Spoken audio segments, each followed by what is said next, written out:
The following is brought to you by the PLD Projects Network. It's me, it's PLD.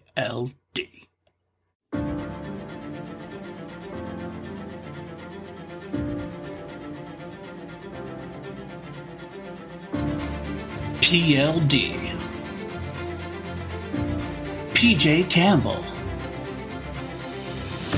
Two mediocre white dudes on film. Because frankly, we know you don't have enough of that in your life. So we're here to give you more. And without further ado, here are two mediocre white dudes on film. Burgully! Burgully! It's the Burgully! What's up, everybody? You're listening to PJ Campbell on a very, very early morning. Thus, he sounds a little like a Trip Keeper, a little like Saw Gerrera. This is your fault. Maybe a little like what Michael Myers would sound if they ever did let him speak. God, if this is what Michael sounded like, no wonder people keep trying to kill him. And how Michael feels like, maybe that's why they're trying to kill him. Maybe. I mean, look, we all wake up early at the behest of our friends who have stupid ideas like doing a podcast at god-awful hours in the morning. And hashtag blame PLD. I will take that. I'll take that one on this week. I will say, I'm going to throw it out there. This is you because you pushed this up on me. I did. I initially, as you're going to find out, this is actually, you're hearing this now on a Thursday because we changed schedules for a couple of reasons. Wait, we did? Did I tell you that? Did I? No. I like that I'm finding this out live on air way too early in the morning. Well, actually, I did. I got to admit, I came to this a little late because what happened initially is I changed Class Action, which was on Tuesday. We were on Wednesday. My Queen podcast was on Thursday. Because I pushed Class Action to Wednesday, I figured I'd just push everything back a day. So instead of having like two PLD projects happen on Wednesday, I'd have Class Action on Wednesday, us on Thursday, and then my Queen one on Friday. So therefore, it's still 3 days in a row. It felt weird having Class Action and two mediocre white dudes come out. That's asking too much when people watch two things of me in one day or listen to that's two also things. 4 mediocre white dudes, which is a lot for anyone. That's 5. Well, no, it's 4. That's you twice. We're not counting you as 2 people. 1, 2, 3, 4. No, but you're kind of like okay. So I was going to count you as another person as well in Class Action occasionally. So you were occasionally. Like, okay, so I guess technically still 4. Still 4. Technically twice. Yeah. Okay. There you go. I mean, look, a little much. I know that I have put a lot of work into my losing weight, and I look good. I'm still a mediocre white dude. Always will be. We don't need that much of me in one place on one time or one day or whatever. We're good. Right. We're good. Right. I support your decision making. I'm glad you did. I wish I had this. Well, then, of course, I supposed to have an interview. Why we're blaming PLD? Can we continue the story about that? We will continue this. And then I was like, okay, well, that's great. I can do it. We'll just do this. Nice. We were going to do this during our Class Actions time slot. What I had forgotten was that a couple of weeks ago, I had agreed to do an interview because he had moved Class Action. I had agreed to do an interview with Eddie Green on his YouTube channel, Fans of Something, which I don't know when is actually coming out. That might be up now. He is interviewing myself and Richard Jarvie. It's the evening with Class Action, I guess. I guess Maddie wasn't invited, though. So I don't know why I have to ask. I'm going to be honest with you. I'm a little upset that you're having an interview and you didn't bring me. This wasn't even on me. I'm being interviewed. This is like somebody that interviewed me because of myself and Richard Jarvie. Eddie Green was a long-term Action Army member pre-Schmodown. I don't think he ever was involved in the Schmodown, as far as that. He just liked the Action Movie Anatomy. We became kind of friends through that in a way. Although, actually, it's interesting. We should have brought you. You know why? This guy is a big, huge James Cameron fan. So it would have been interesting to get you two together.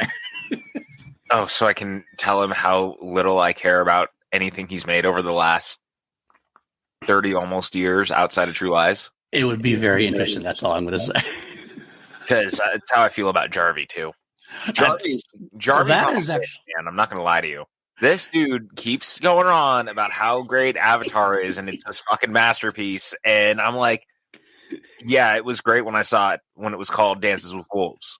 Yeah, I remember that movie. It was really good. And Jarvie keeps acting like it's the second coming of cinema, and I'm like, yes, there are tall blue people. I can watch the Smurfs to see small blue people. Like, we're good, bud. I don't need to go watch a movie where Cameron was like, what do we call the mineral that everyone can't get? Unobtainium. Seriously, brother? Go back to the fucking script. Spend like any more than another fucking 20 minutes talking about what to name your goddamn stuff. Unobtainium? Are you fucking kidding me? Oh boy, I'm in a mood this morning. I guess so. So I got to think, when we do class action, something Avatar related, we're definitely going to have to get you on because I want to hear you and Jarvie go at it. I don't want to do that. I'm glad he likes it. I'm glad that there's people who really like that movie, and I don't even think it's a bad movie. I just don't understand how it's the highest grossing movie of all time because it's fine. That I agree with. I'm definitely far closer to you on that than I am to Jarvie's love for it. But again, I also will appreciate Jarvie's love for it. Love what you love. Love I agree, except if you're Jarvie, I'm going to yell at you. Well, that's true, because that's just kind of our thing. You should see our chats. It gets pretty fun. It's always all of us just kicking the shit out of Jarvie, like always. And I love Jarvie, but it's because of him. Although I will say this, I was also mocking Jacob London for loving Titanic last night. So, I'm an equal opportunity, anything past True Lies, James Cameron mocker. So Eddie, if you're watching this, if you're listening to this, Eddie, it is what it is. I can't apologize. I'm not going to apologize for it. So. Yeah, don't apologize. Look, I'm glad people like that movie. I'm glad that they enjoy it. Guess what? I watch a lot of really bad horror movies too. And I'm okay with that. I love the Puppet Master movies. That's true. That's very true. We all walk down our weird walks of life, It's all good. I like that. If James Cameron made Avatar The Littlest Reich, he might look into it a little bit more. Oh, yeah. Dude, if he made Avatar The Littlest Reich, I'd be very excited. But then again, you know what that sounds like? The Smurfs. So, fair enough. It's all the same. They were, I'm not going to get into it. Fair enough. We're not going to get into that side of it. But I'll say this.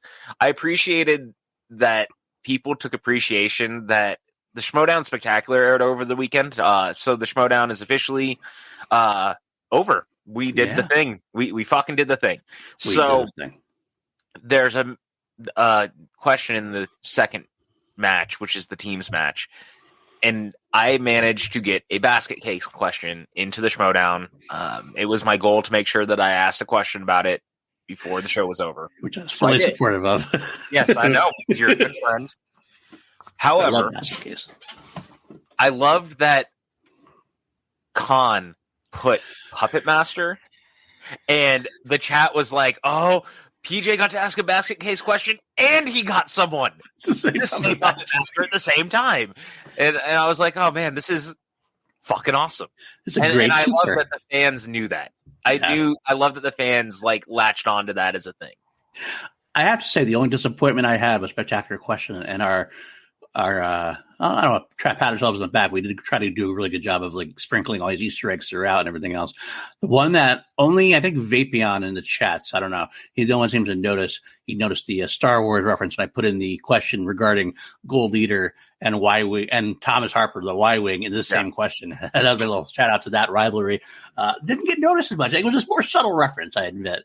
You know why? Because we broke everyone's brains with the Remember the Titans question in. That's probably true. That's probably true. We definitely broke a bunch of people's brains on that one. Molly Damon was not happy with us last night. No, she was not, and I was okay with that. Here's the thing, right? I'm going to push back, and no one else is going to listen to this other than the people who already do, probably. Yeah, but they know what we're talking about, maybe. The funniest thing to me about that, this is my rebuttal, is there was one person on Reddit who was like, "That's not a Star Wars question," and then Molly was like, "That was not very nice," and I was like, we literally put it under prequel trilogy, and you had to name 2 movies. You had a 50-50 shot. I'm not going to feel bad about it. No.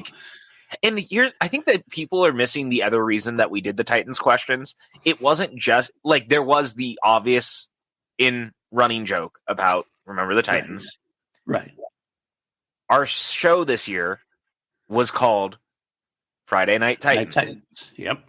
So it also was a play on the fact that we had a show called Titans, and I wanted to make sure that every match had that because I thought it was such a special version of the show that we had been doing. Absolutely. I agree with that 100%. So, and I don't think anybody else has talked about that except for us, to be honest. No one, I don't think because I think they all get the joke, but the real, right. But I don't think they also understood like the double meaning of it for us. I agree. And so I think this is the first time I've said it out loud, than to you on Zoom calls while we were working on it, to be honest. That could be. I know I haven't said it publicly at all either, so it might be the first time it's out there. Speaking of that, at one point, I don't know, I'm talking about asking you stuff on air and throwing it out there on air. I still feel like I want to do even if it's like a month later, I still feel like I want to do a show with you and me. Kind of like, I mean, I figured we were going to do that eventually, to be honest, because I mean, we both have the space to do it. Yeah, that makes sense. Might as well.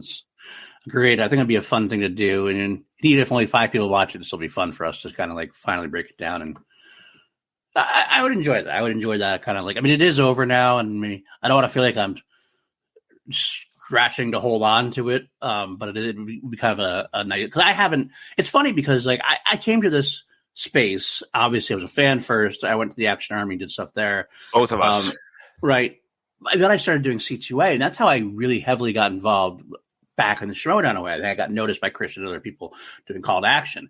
And I haven't done Call to Action in a little bit. All Action pretty much required. I mean, I'll shout some shade back out of Jake Berlin, by the way. Jake Berlin said last night on CPOV, they were sitting him and Brian were sitting in the award show seats and they watched Call to Action when they said, we're gonna make a podcast and we're gonna be Call to Action. And we did kind of thing. And I was like, yeah, you did. But part of me, the snarky part of me, the competitive part of me was like, yeah, but we kind of retired that year.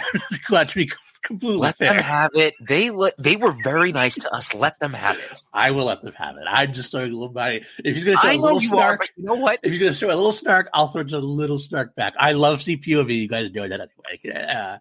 I just found it funny. So actually, I chuckled at it, but it was kind of like I chuckled at it. There was that little quick spark of wait a second. I was like, But I did have to say, I thought it'd be fun to say. I love those guys. They are doing well deserved. They had a great year, great couple of years. They've done a great show, the best after show. They were on the forefront of protecting the writers, and I'm a big fan of that. 100% of that. I'll agree with that. I also shout out a few other Machine Mondays. Beyond the Schmoedown, always fun as well. Just there's a lot of good stuff out there, but either way, back to my part of the story was that I did Call to Action for years. And I kind of stopped doing Call to Action the more I got involved. But it's been a long time since I've been on air, especially as a host, talking about the Schmoedown, to be honest with you. And I kind of feel like I need that to truly finish out everything, if that makes sense. Yeah, I get it. I mean, I thought we've said we went to the live taping for the final day. Then we watched it live 2 months later. Yep. And now we're probably going to have to do a show wrapping a bow in it, but at least then it's over. I feel like I can't completely walk away without at least talking about it. Again, even if nobody really, even if it's done and people are done with it at that point and don't want any more to do with it, or, you know what I mean? Like, they're kind of like, hey, we've got to move on, people. It's done. I still feel like I want to do it at some point. So stay tuned to that. I'll let you know. Hopefully you'll I know a channel where we can do it. Yeah, you do? Yeah, I mean, I've been doing content again. That's true. You could. I mean, we could just go over there and toss a link up and, I got to be completely honest. The night that we watched it, and then you left or whatever, kind of after, I'll say this again, it's a little spoiler. When we watched this all together, and then we kind of like, after it was done, we kind of sat there for like 5 minutes, just kind of No, it was longer than 5 minutes. Maybe 10 minutes. It was for a little bit. We just didn't really know we weren't talking at all. We just kind of like, well, that's it. And then you said goodbye because you had stuff you had to do because you were going to San Diego the next day. I almost went live that night. I almost just like clicked go live, just started spewing, but I was like, I better not. I better not do that now. I'm just not in the right space. I think that would have been disastrous, and it's better when we're together because we tend to keep each other accountable. Agreed. And that's the reason I don't want to do it without you, because we're a duo. We always have been. I gotta say, that's one more thing I'll throw out there. It's funny. Somebody, I won't say who, but it was in a chat with one of our friends, and they were like a little like, they kind of like, it's funny, they came to our defense in a way they didn't need to. They throw this thing that had the goodbye videos, right? Oh yeah, the goodbye videos, and somebody said, "Wow, that sucks. They made PJ and PLD do one together, and like instead of having their own separate thing." And I was like, "Oh, thanks for coming to our backside, but we did that purposefully." Yeah, that was our choice. That was our choice. We're a duo. When we got the email from Thad, I immediately texted PLD, and I was like, "So we're doing ours together, right?" Right. And we weren't the only ones. Sean and Jill did theirs together. Sam and Rachel did theirs together. Mike and Shannon did theirs together. Like, why are we being singled out? I don't know. Maybe it's because they like us and they want to just defend us. And then maybe. I mean, look, I'm always for people defending us. I appreciate it, but that was a choice. Like, that was literally our choice. That's exactly what I said. I said, thanks for getting our back. I appreciate it, but you don't need to worry about that. That was definitely we're a duo. The only thing that I'm very sad about, as far as that video is concerned, is they cut out the last half of us talking, where we made the joke about, when this is over, you guys can find us behind the 7-Eleven doing bootleg matches because we don't know how to stop. And like, it was a subtle reference to Ken Knapsack and his love for all things 7-Eleven, but it was also like just kind of a throwback to, we had done the bootleg match for the Smash-a-thon, and it was just more in-jokey stuff, because again, at the end of the day, my favorite thing about what you and I did, and I said it to the POV kids last night in their chat, was I have watched many, many, many series finales in my life, and the best series finales are the ones that remember where they came from, and they work really hard to work backwards while moving forward. So there's a lot of in-jokes and references, and you'll see like characters come back and things like that. That's what I was going for. So I wanted the whole day to feel like that long love letter to the thing that a bunch of people loved for the last decade. And I think we managed it. I agree. I think we really did. I mean, I kept patting myself on the back here. And I will say that, like, again, knowing the people we are, and you know who kind of person I am as well, I still have minor regrets. There's times like I watched through the matches, because I watched Spectacular back a couple of times. I watched the unedited version. We did together. We did watch that together. Exactly. We watched it back a couple. So it was great to be able to watch this in live. But after watching a couple of times, I have some regrets about some missed in jokes we still could have done more of. Bestman. Like, we could have done Bestman. I actually honestly think I really didn't have as many editors questions as I thought.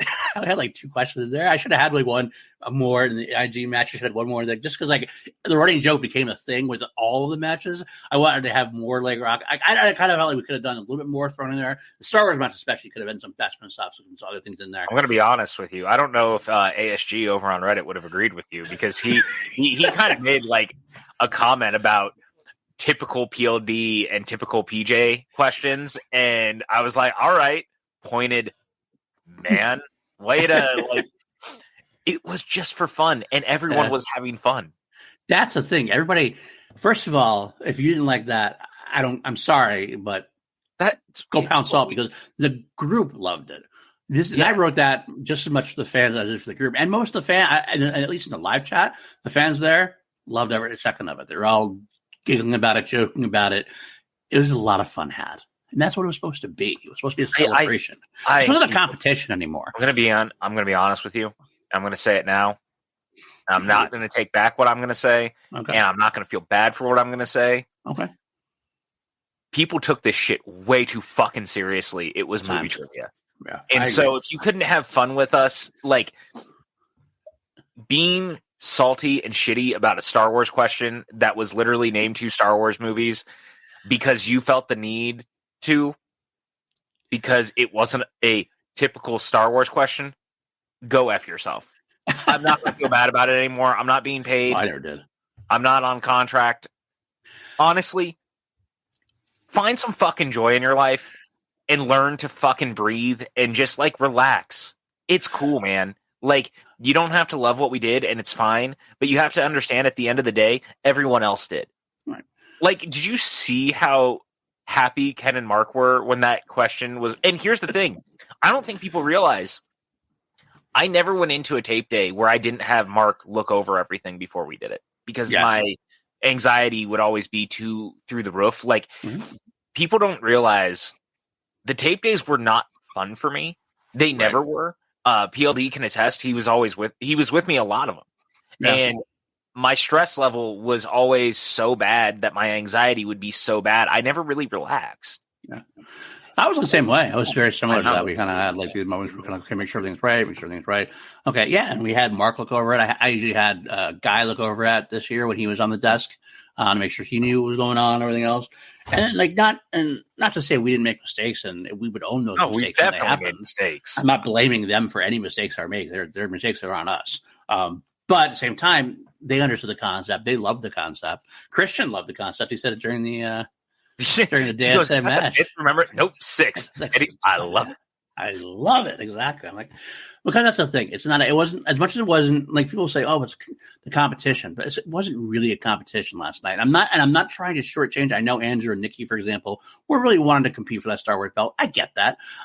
But it's also a celebration of the final thing. To throw one question in there like that, it was good for the overall show. Maybe not for the match itself, but good for overall show. And that's what Celebration or Spectacular was all about, a celebration of the overall show. I also want it noted that Sean Sullivan was all over that. Remember the Titans question? He was high-fiving us because he was sitting next to us, and he thought it was the funniest thing he had ever seen. That's true, exactly. Because I think Sean got it in a way, and I'm not throwing any shade to Molly or anything like that. No. I was more throwing shade to just not people having no fun. This was not aimed at Molly. This was just aimed at. Honestly, this was more aimed at the small Reddit digs. Yeah, I agree. Molly also was like joking and like not really mad about it because again, he didn't have any outcome or effect on any outcome. And it was a good moment. Right, 100% agreed. Yeah. They both had fun, and Coy coming out and not challenging was pretty fun too. I got to be honest; it was all good health, good fun. That's what the whole day was like. That was my favorite part about the whole day. Look, we could keep doing this. We really should start talking about Halloween because I know you have a heart out. But I just wanted to say, and we will have a bigger show about the end of everything. But I was very happy, to your point, that the whole day felt like a celebration, down to you and I eating pizza with Christian in a dark back room, like mafiosos in New York. And I'm going to leave it at that. We shouldn't even explain the rest of it. No, we probably shouldn't. But if you look at some of the interviews, you might see some smirks here and there or something at one point. That's all I'll say. Maybe I'll talk about that later on the show. I was going to say that's for down the line sort of thing. All right, fair enough. I know that you and I could keep talking about this, and one of us has to keep the car from careening totally off the road because I know you have a heart out. So I have to actually do the thing where You're doing me. You're doing me. Yeah. You know what this stems from? I went up to San Diego this weekend for like 24 hours, not even. Because I decided I was driving up to San Diego to go see the Clerks convenience tour. Because I fucking love Kevin Smith. I love the USU universe. I decided to go see Clerks 3. Don't give me that look. I see you moving away from me like that.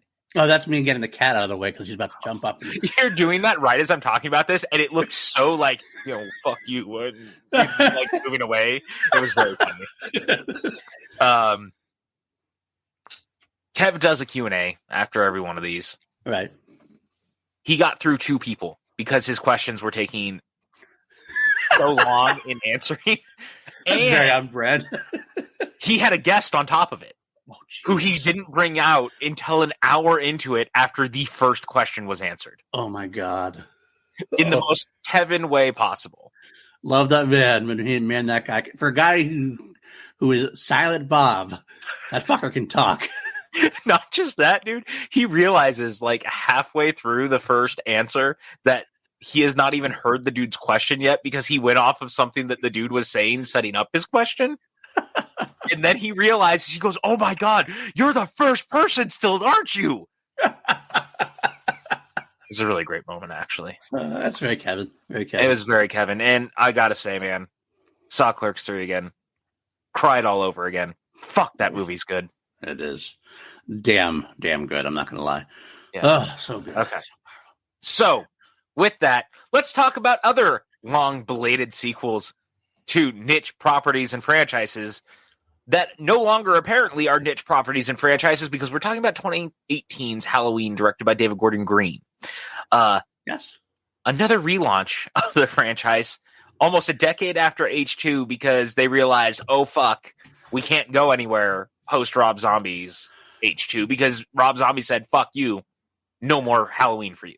Well, as we will discover, we did have journeys down those roads, which we could have seen, but they never eventually did take place. Instead, Right.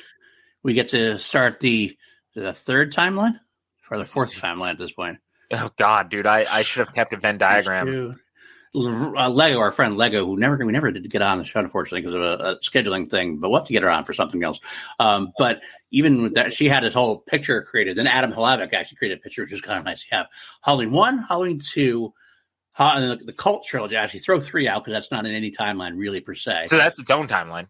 Yeah, that should be another one, actually, huh? In a way. So that's 5. Because we got Halloween 1, Halloween 2, the Cult of Thorn. So that's one. So that's the first timeline. Yep. We have Halloween 1, Halloween 2, H2O Resurrection, which is its own timeline. We got Zombieverse, 3. This is at least, and if you do have the third one as a fourth one, this would be the fifth one then of Halloween, then Halloween. I tried very hard explaining this the other day to Katie, and it went. I'm sure. I saw the light die in her eyes while I was trying to explain it, and I was like, well, fuck. Now I just feel bad. Yeah, it's definitely hard. You have to have visual aids or else you're not going to get it at all. I mean, the best thing to say about this trilogy is you can go, okay, it's just the original film and then these. Don't worry about anything else. Yeah. Thank God. That's fine. I'm okay with that. The only thing I have a problem with is calling it Halloween. Yeah. And let me tell you specifically for this reason, because not only is there already a movie named Halloween, but if you're going to name anything, it's Halloween 2. Yeah. If anything. Which then it would have been the third Halloween 2 title. Correct. But honestly, they should have just called it Halloween Returns. Yes, I think that's what they should do. Or even Halloween Michael Return. Oh, they already had the return of Michael Myers. That's right. That's what I mean. So just Halloween Returns. Yeah. I'm okay with that. I would have been quite fine with that. I got to be honest, dude. I'm going to soapbox this. The whole naming a sequel or prequel the same thing as the original movie is some of the laziest fucking marketing, and is coming from the worst fucking mindset of Hollywood doing that. Like, well, we're scared of numbers and we don't necessarily love subtitles. It's the thing that drives me nuts about Scream and this and the Thing prequel. Like, look, if you're a remake, it's one thing. It's totally fine to rename your movie if you're a remake. But if you are a sequel, fucking be a sequel. Stand out. Do not pull the wool over people's eyes to pretend you're not. I just think it's such a bullshit tactic at marketing. And now poor fucking Scream 6. What do you... Scream 2-6? Fuck you. Is that what they're doing? Tell me that's what the okay, it may not be that by the time it's out, but that was what it was on the clapboards every time that they would do it. It was Scream 2, and it was like 2 like columns. Right. But then it was like inside it that was sanded down so that the 6 was inside the 2. Oh my God. And this is exactly the kind of shit you run into if you do these stupid fucking cheeky things, because this is not just Halloween again. Well, it is actually, because this movie's actually kind of a bigger remake of the first one, but it's clearly a sequel. Right, exactly. It's definitely more of a legacy than it. I agree with you 100% on the naming tech. We both had this conversation, obviously. Oh, I will say I think it's also representative of, I don't want to call anybody out, but like our society today, our film today, like it seems like it's going to the lowest common denominator. Like people are going to be confused by, well, Scream 5. Well, what? I don't get it because it's like, because you have no history with the products. They're doing a lot of long-term sequels now, a lot of long-term remakes. That's what's going on in Hollywood, bringing back beloved characters from our youth, and I like that. I don't mind that. I think that's actually awesome to see what's been going on the last 20 years or whatever with these people, or in this case, 40 years. But people can't handle the truth. And like, they think it's going to confuse people. I'm like, I don't understand why you think it's going to confuse people. Because if it's bringing back legacy characters that people love, obviously they're aware of the property. And if they're not, then they'll go back. But again, Right. I don't think saying Halloween Returns is going to turn people away. And look, here's the thing, right? Good trailers in the return of Jamie Lee Curtis and Michael is what made this movie make $255 million at the box office. Like, Easily. yeah, this movie crushed the box office. Yeah. I just don't understand. I don't and I likely never will. And I just think it's such nonsense. And I know that they do these like bigger focus groups and they think that these are the ways to do it. No. It's really garbage. You should feel bad for doing it. And I'm not even being facetious about that. Like, I actually ultimately think that the people making these decisions are making absolutely nonsensical reasons for the bottom line, where if you had called it Halloween Returns, I don't think this movie, I think it would have done the same. It could have even done more. But the title is not the thing that made this movie make the money it made. Agreed. And the thing is, I would even be like, again, if I wanted to find a way to make it half, like a compromise, which I don't even think we should do, I'd have better off after them calling it Halloween 2018. Like, actually, because that's what we call it nowadays anyway. That's what everybody calls it. Like so H2O, right? Right, H2O. Do that. Do Halloween 2018. That's fine. I don't like it, but I think it better than just. What if they just called it Halloween 40 years later? That would have been fine. That's what they did for H2O. And that worked for me. We call it H2O because that's the subtitle, or that's the subtitle and the title condensed. Right. Like it was Halloween 20 years later. Mm-hmm. And that's what it should be. But I digress. We could spend like 2 hours talking about naming conventions if we wanted to. Because that's how passionate we are about very this. good at being don't get either of us started on the fact that they call Indiana Jones just Indiana Jones. Oh my god, dude. But by the way, he's very mad. You watch that fucking leaking trailer. That's a trailer. I can't wait to see that on the big screen with hopefully Black Panther or Avatar, whatever one it is. I will pay a ticket for Avatar just to see that indie trailer because, dude, back in action. That fucking trailer. Seeing Sala again. That DH indie. Boy, that fucking trailer. Oh dear Lord. I'm not gonna lie to you, brother. I had a chubby the entire time. Still do. I'm still going strong with it. Let me tell you. I mean, that's not wrong. I should probably see a doctor. Yes. Oh my god, are you kidding me?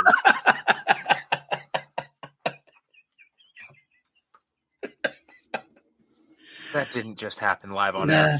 Just happened on air. Not live because we're not live, but recording. But yes, it did happen.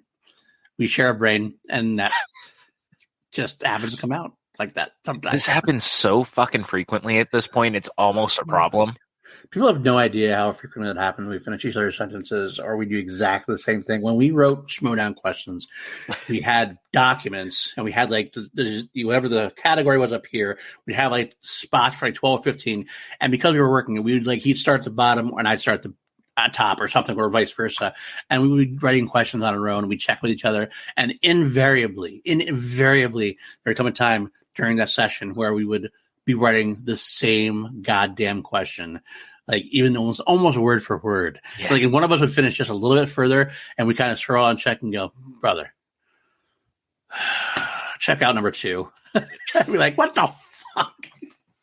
I'll never understand it. It's fucking amazing. It is. We both posted the exact same response to something on Reddit over the weekend, and that was not planned. That was literally just our response. It was just our thoughts of the thing. We're just like, okay, let's just do this. And I went, dude, refresh Reddit, dude. Refresh Reddit. I thought for sure you were telling me to refresh it because someone had said something really snarky, and I was like, God damn it. And then I looked and I went, are you fucking kidding me? I have no we both just made the doctor joke. Yeah. It is what it is, my friend. All right, anyway, let's hopefully he has a blue box. That's all. There you go. So let's move it on then back to 2018. So yeah, the naming thing aside, let's get into the movie. Yeah, so we're 10 years after the fact almost of H2. H2 does not super spectacularly. I mean, again, it didn't even make 40 million. This one made 255. So the investment here over the decades-long wait definitely paid off. Right. But David Gordon Green and Blumhouse team up and announce that they're doing a Halloween trilogy. And they announced that out the gate. That's the craziest thing. They did. Very weird to me but I'm here for it. We're starting to see this world now where they're making announcements out the gate. Fear Street, Exorcist, the new Strangers trilogy, which is bafflingly being directed by Rennie Harlan. I'm still not really sure how that came into play. I'm not sure how that got a trilogy to be honest with you. Oh, I know. They don't have 3 movies to begin with. No. I think that's like a remake of the first, and then they're doing their own thing or something. I don't want to get into it. It's weird. It's a weird choice, but yeah. But I digress. So they announce it out the gate. We don't know anything other than it's a Halloween trilogy, and Blumhouse is doing it with Universal and David Gordon Green, and Danny McBride is helping co-write all the movies. Cool. Okay. And like not 1 or 2 weeks later, it feels like we find out Jamie Lee Curtis is coming back, and the entire fucking internet goes, wait, what? Huh? And so we spend a lot of time speculating what comes next. I remember having these conversations with Bibbs and Schnepp and a couple of others of this idea of where does it go? And like, where do they pick up? How do they handle it? Because I was very much in the camp of, I hope they pick up from H2O and pretend Resurrections didn't happen. And Bibbiani, and I kid you not, said very early on, the smartest play is to decanonize everything and make a straight sequel to the first one. And he was right. That's exactly what they did. Now, granted, I don't think story-wise it's my favorite move of theirs, but I understand why they were doing it, because you cut all the baggage. And it's a fair fucking play.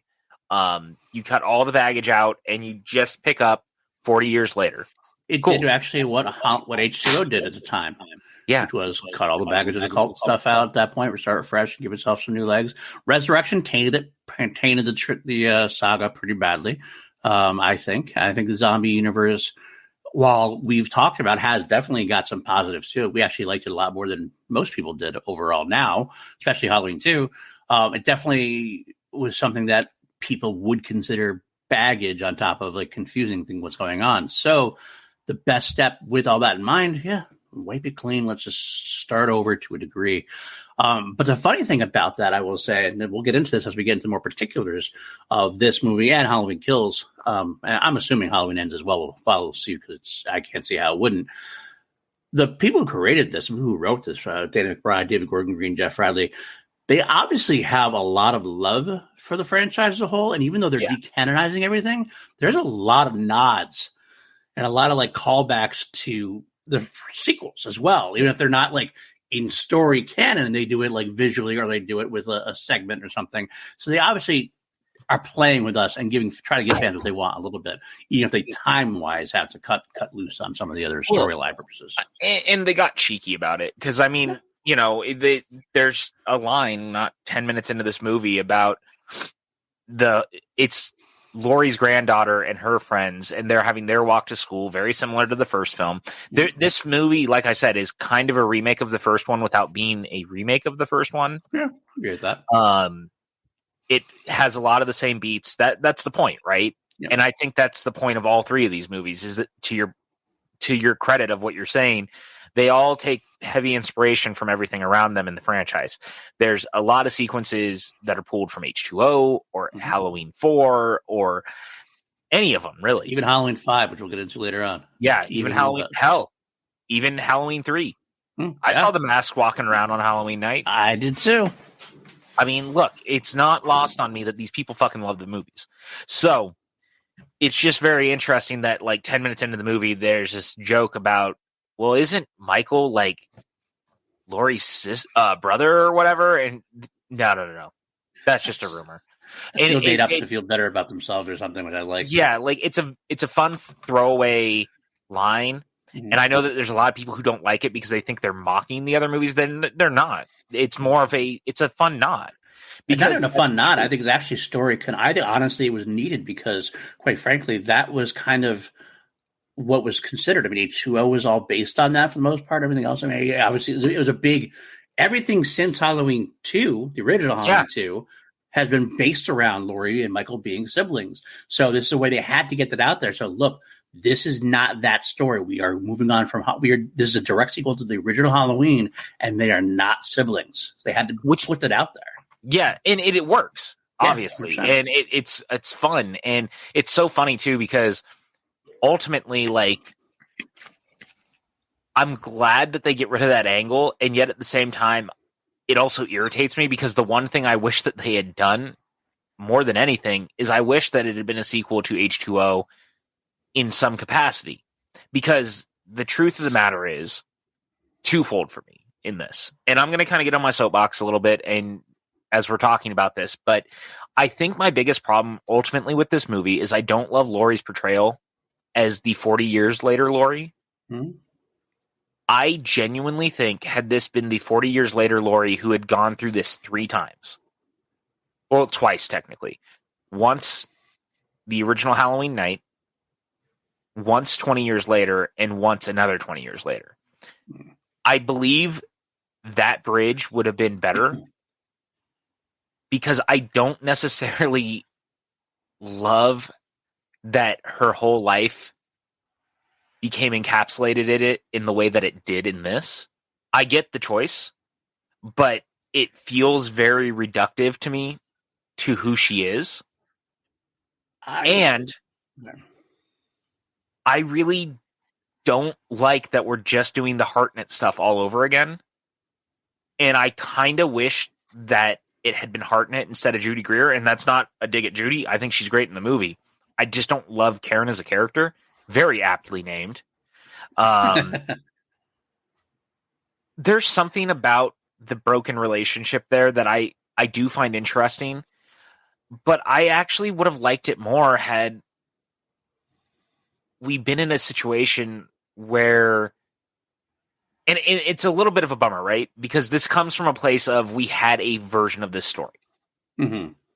And that, I think, is why I'm pulling from it, where I think it would have been more interesting had you had Hartnett come back, and as this stuff starts to spiral, now you have 2 Strodes who are fighting together, not a Strode fighting to protect the other Strodes who are fighting against her the whole movie. Because we had that movie. I get that. It's a weird thing. Again, this is not a bad movie. Everything works within the confines of the bubble. But for me, because we've done this before, all of this feels a little bit regressive. I definitely understand where you're coming from. My big argument to me for this, in a way, also goes back to the whole idea of brother and sister, because H2O is totally heavily based on the brother-sister angle. Now, one thing I love about this entire trilogy, and I really feel like some people are missing this, and I'm not sure how they're missing it, but especially people who watched the Halloween Kills, who had something to say about that, and from a lot of people who have watched the Halloween Ends trailer. This whole trilogy has been set up to have you. It's about. I mean, they're marketing it about Laurie and Michael's final stand. They're I don't know, and that's for Halloween Ends. But this was Halloween 2018 was sort of started that. We knew there was going to be a trilogy involved. We knew this was going to be their last stand or whatever. It's marketed that way, but we realized in this film, and it's throughout this film and throughout Kills, I'm going to bet it's throughout Halloween Ends too. Everyone is looking. It's almost meta. Everyone's looking forward to Michael and Laurie finally having their last stand. Everyone is obsessed with Laurie versus Michael, Laurie versus Michael, Laurie versus Michael. The only person not obsessed with Laurie versus Michael is Michael. And like the meta part about it is that's because it makes sense to market it that way to us, because as a society, as a film viewers, we're built on that civil war, that final stand between two beloved characters, Endgame. That's the kind of thing we love to see. Darth Vader versus Luke Skywalker. This is what we want to see happen in a way. We also like big endings, right? And what did you and I just write? Absolutely. We need big finales, and that Michael versus Laurie is the only way to really have that finale in their eyes. And with that in mind, but the movie itself doesn't do that. It's just because in the movie it's quite clear that they have to maneuver Michael into that. Michael could give a shit. And as long as that stays true, everything else I don't care about. And and it's totally fair. But because of that, they can't have the brother or sister angle. So anytime you have Jar Sarton in there, it confuses that concept, because also you're throwing back to Halloween H2O where they were brother and sister, and that's where the problem is. So to a point, I agree with you. I would love to have seen this go on from H2O. It would have been very cool to see. Fuck Resurrection. You can deal with that. You can retcon that completely. And it would have been a great through line, Halloween 1, 2, H2O this.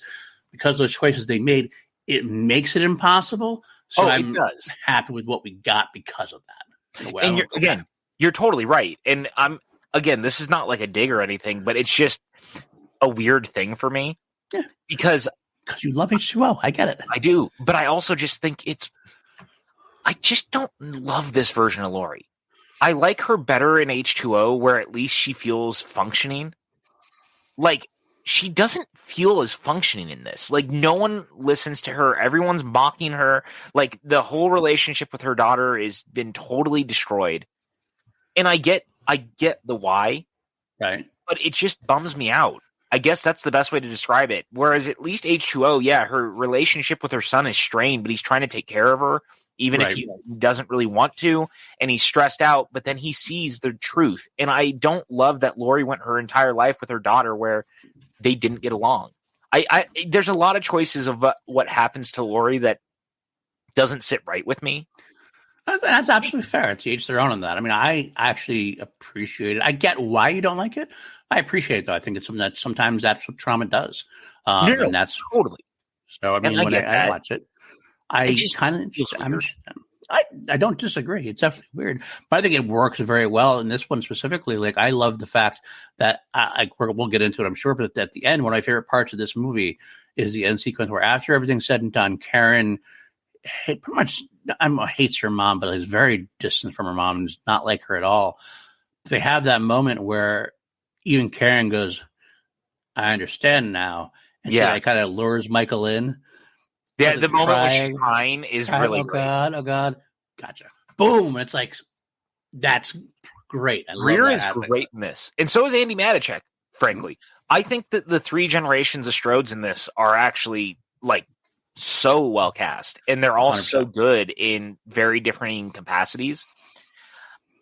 And again, I think this more comes down to it almost just feels weird because I don't know the Karen character. And yet I know the Karen character because we all live in a world of Karens. Literally. 100%. Definitely was named aptly, I think. That's probably part of it. But I'll say this too. This was a big swing to come back, and Jamie Lee Curtis had been so resistant to even stepping into this world again, like post H2O. Remember, we talked about it. She didn't even want to make that resurrection cameo. No, it was contracted to do, I believe, right? Yeah, but she didn't want to do it. Nope. So when they were able to get her back, that's when I started to get interest, and I was like, oh shit, this might actually be good, and it might actually matter. And you know what? This is a fucking good movie. Huh, absolutely. It's a really definitely a return. It's not one of my favorite. It's not my favorite sequel, but mine either. It's really, really good, and I think people are like needlessly, even myself to a point, can be hard on it. But the truth is that I get entertainment out of watching this. I think it's really well made, and it might be the scariest since the original, outside of H2. I find H2 the zombies. H2 is like legitimately actually very creepy. Right. So I think that was the big thing that Gordon Green found with this, is that there's a beauty to bringing back Michael and Laurie, and there's a beauty in finding fear in this again. And I think that ultimately, all my complaints aside, the best thing that they did was strip it back down to basics, make Michael the Shape again, take away everything else, and you go for the brutality and the anger and the just tense nature of this character. And that's evident throughout the movie, because Michael in this movie, number one, he kills more people in this movie than I think he kills in almost any of the other movies combined. Yeah, I think so. Pretty close to it. But also, there's like a real brutality to it in a way that the original Halloween is great because it feels like a dude who's almost an artist at murder. Right. And he's this one, he is, but he's also just on a warpath. Right. He goes home. Yeah. Fuck the rest of it.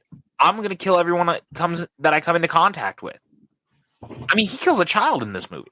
Yeah, and that's never done. That's once I think they took that as a choice and went, we're going to do this to show how evil he is at this point. Yeah, but I will say it's kind of interesting. Just it's the least gory, least anything. It's the death that's like very quick and out of the way. Like just like it was enough that he just killed a child. We don't see it. Yeah, that poor boy. All he wanted to do was dance. God, I love that sequence. It's so good. That whole father says he was about to go to dance class and stuff. It was like. In a different sequel, it would have been so bad, but like the way they did it this way, it was so fun, so on point, and so loved it. Yeah, and look, man, I can't say enough good things about Gordon Green's directing in this. The way that he uses that sequence to sort of mirror the original outbreak sequence from the first movie, having the patients walking around is like such a thing of beauty. Auntie Loomis being shot by the kid by mistake. Mm-hmm. Is such a great moment. There's so much in this movie that is good, which is why I get so irritated when I get in my head about how frustrated I feel about other aspects of it. Because ultimately, at the end of the day, like it is a good movie. I do wish, kind of. I mean, Bob will do. I wish you could watch this again, wiping H2O from your mind, even briefly, even temporarily. Like you've never seen H2O, and how you would feel about it, because H2O is your peak. As far as like sequels go, just like Halloween 4 is my peak, but this doesn't retcon Halloween 4 as much as like. It does. I mean, it does, but it's not nearly as overtly retconning it directly as it does to H2O. So that's why I think this is why I probably dig this movie more than you, because it doesn't do much to my peak sequel, so to speak.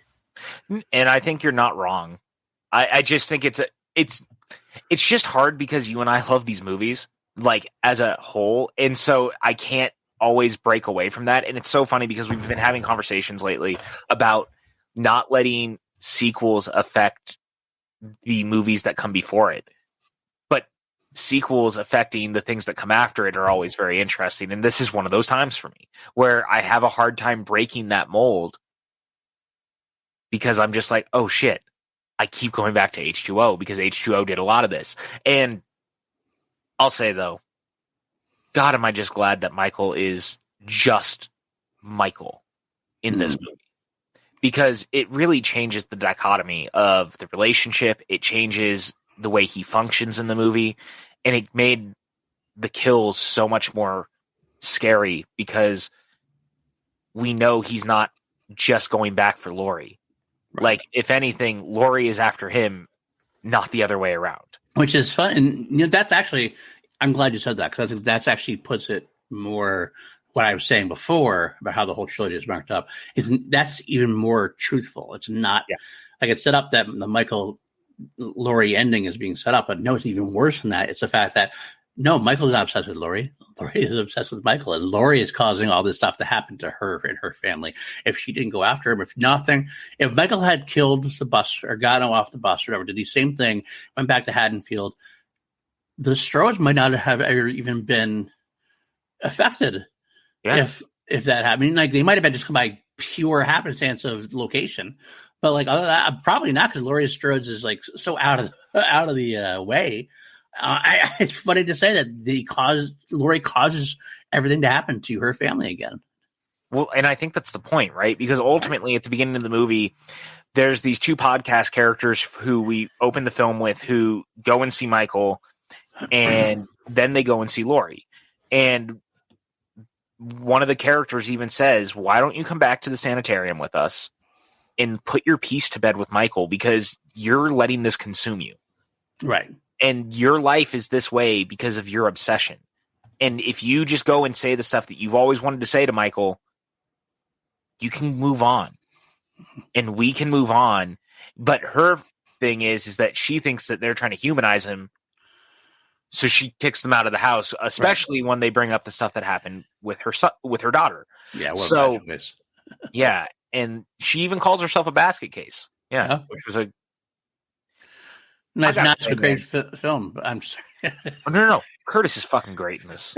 Oh, he was. Yeah, yes, really absolutely. Oh, 100%. This might be her best performance as Laurie. If you like the choice, I mean, like the choice of whatever the written material your choice is, she puts her performance into it 100%. Oh yeah, and she commits to it, and she's fucking great in it. I do like. We actually talked about the podcasters last night, Brandon. Since we were talking about them, I know you didn't like them. That's why you texted me. I don't like the podcasters. I've never liked those characters. I do like the idea of opening it with the podcasters because it definitely sets it more currently in our time frame. Totally. Obviously, at this point, it might date it later on, but as for right now, it's a good start. They are definitely a plot device to the extreme. Obviously, they need Michael to get his mask back. Somehow, that's the weird thing. They had access to Michael's mask. How did that happen? We're podcasters. They said they went to the whatever to get it.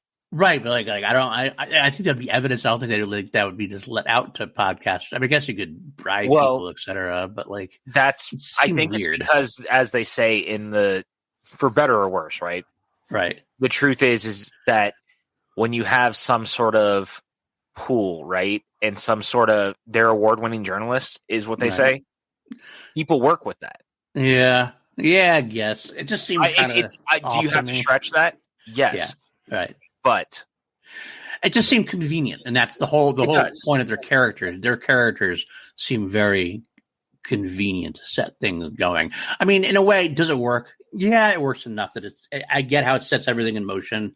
That's fine. It gets us to get introduced to Dr. Sartine, the anti-Loomis, as we call him. I'm pointing that, by the way, anti-Loomis. Yeah, I liked when you said that. I kind of like, that's about right. That's about right. And we're going to get into him later on, too, because I know we have something to talk about as far as that goes. But at the end of the day, I'm okay with the podcasters, but I think there could have been a better way to do it. I'm not going to lie. Yeah, it's just the characters more than anything for me. Yeah. Like, I like the idea of them. My problem is I just don't like the characters that much. And that's fair. Here's the one thing. We didn't talk about it a lot last night. We've been doing this thing more where I start doing like a running commentary. I was originally doing them on Twitter, and then I just started sending them to PLD instead. Yeah. I don't know why I made that switch, but I did. The biggest problem with this movie for me, not the ones that I'm creating myself, but in like the vacuum of this film in particular, is that there is so many characters in this movie compared to almost any of the others. Mm. And that is the problem with a lot of these Halloween movies has always been that other than like the original, when you start to have too many characters or shallow characters that you don't care about, it's hard to get behind what's happening. This movie has a lot of characters, and there's a couple of them I do very much like, but there's a lot of them I just couldn't give any shits about. And they're just used as fodder, and it becomes very Friday the 13th like in that regard, for better or worse. I get what you're saying on that. I do think, you already have, you're already going to have the Jamie Lee Curtis. You already have Laurie. You're going to have Laurie's family already pretty early on. They're going to get into that a little bit. But I agree that there's definitely a lot of randomness to it. I think they do a good job with some of them, more than others. But I do agree that it's definitely a Friday the 13th feel to it. And we'll pause here. Oh, we're back. Yeah, we're back. That was weird. That was a weird StreamYard hiccup. I don't know what the hell just happened. I will just mark that down. I'll try to edit that out. No. Just leave it in. It's fine. I don't want you to have to edit it. All right, that's fine. We're not going to edit it. Fuck it. We're going over. We're blowing it live, people. We're blowing it live. Okay. I just saw PJ disappear. I saw you disappear. Both are true. Yeah, I literally was sitting here, and the boxes started to spiral, and you disappeared, and then you popped back in. Wow, that's weird. Totally. That was very strange. All right. Anyway, we're back. I will say, so we're talking about the fodder of the people. I think there's some interesting characters that are brought up. I do think they could have been better explored potentially, but overall, I didn't have quite as much of a. Not that you were negative about it. I didn't mind it as much as you did, obviously. But I see your point. Yeah, and it's not like a deal breaker thing. It's just one of those things where I'm like, there's just a lot happening. Like, because you start to introduce Frank, and then there's Allison, then you have Karen, then you have all of Allison's friends, then you have the doctor character, then you have these podcasters. Like, there's just so much going on. Then there's like this party at the high school. There's so much happening. Right. And Very yet, much so. It's just like, at the same time, you could cut some of this out and streamline it just a little bit. But you want it to stand out from Halloween because you're already kind of remaking it. So you're kind of doing your own thing. So I do understand it. But it starts to fall into the Rob Zombie thing for me. Of, okay, yeah, I understand that you're trying to do your own thing, but you're also trying to remake it at the same time. Right. Pick a path. Right. I get that. I definitely understand that. But I do like a lot of characters better, so that's why it works it enough helps for me. that some of them are actually good. Yeah, that's true. Some of them are not. Like Cameron. I can't stand the Cameron character. Yeah, Cameron is. I'm not a big fan of the Cameron character either. He just seems like, or his friend, frankly. His friend, I kind of liked. I liked him. I shouldn't say I liked him because he's not a good person in a way. But like, I did like the character. It seemed like a very realistic choice and very. Although maybe it dates it too much. Maybe it kind of feel because it felt like 2018 with him. Yeah, it kind of felt like that in a way. Definitely, he seemed legitimate. He seemed like a real character, though. I guess that's what I liked about him. Like he was really a funny dude, but also kind of like I was very toxic. I don't know, toxic is the right word, whatever it is. He's like when he goes after Allison. Allison, thank you. I keep wanting to say Karen, like that's the daughter, who's the granddaughter, Allison's character. But they're fine. That whole angle is this a weird little rom-com type angle in the middle of the movie, which is a little strange how they try to develop that in a Halloween film. To be honest with you, it doesn't completely work for me. It seems like that's some of the stuff they could have streamlined out because really, who cares about that at this point? Though he gets a fucking fantastic death. Yes, he does. He really does. I actually will say I like Cameron much more in Halloween Kills. Yes. And I guess that's more because he actually gets his. You find out. I mean, no, he's the son of Lonnie from the original Halloween, and getting him and Lonnie together. Lonnie, get your ass off this. It does work. That like getting them together, that kind of makes the character work. And this one, he's just kind of a little like douche character that like is not treating Allison very well. And like, okay, but again, why do I care? Can I also say, and this is a credit to everyone who was involved in writing this movie, I kind of love the generations of the families who have never left Haddonfield. Like, that's so true to middle America of people who never leave the towns that they're in. So there's kind of actually a very lived-in feel to Haddonfield that I really dig. And it really works. It really works for me because that whole dinner scene where Allison brings Cameron for the first time to meet her parents, and her dad is talking about how he would like go out into the woods and trip balls with Lonnie, and all these things are actually kind of fun and different, but it also creates these like urban legend type things about Michael and what happened there 40 years ago. And that's such a true thing. As someone who grew up in a small town outside of a bigger city, that type of stuff was true. And 100%. I love that. It's a small thing. It's a small thing, but it really works for me. Also, I gotta say, there's a moment, they do a lot of little callbacks to the original movie, which I really like. And there's a scene where Allison is sitting in her English class and she looks out the window and Laurie is outside, and it's like a mimic of Laurie looking outside and Michael's outside.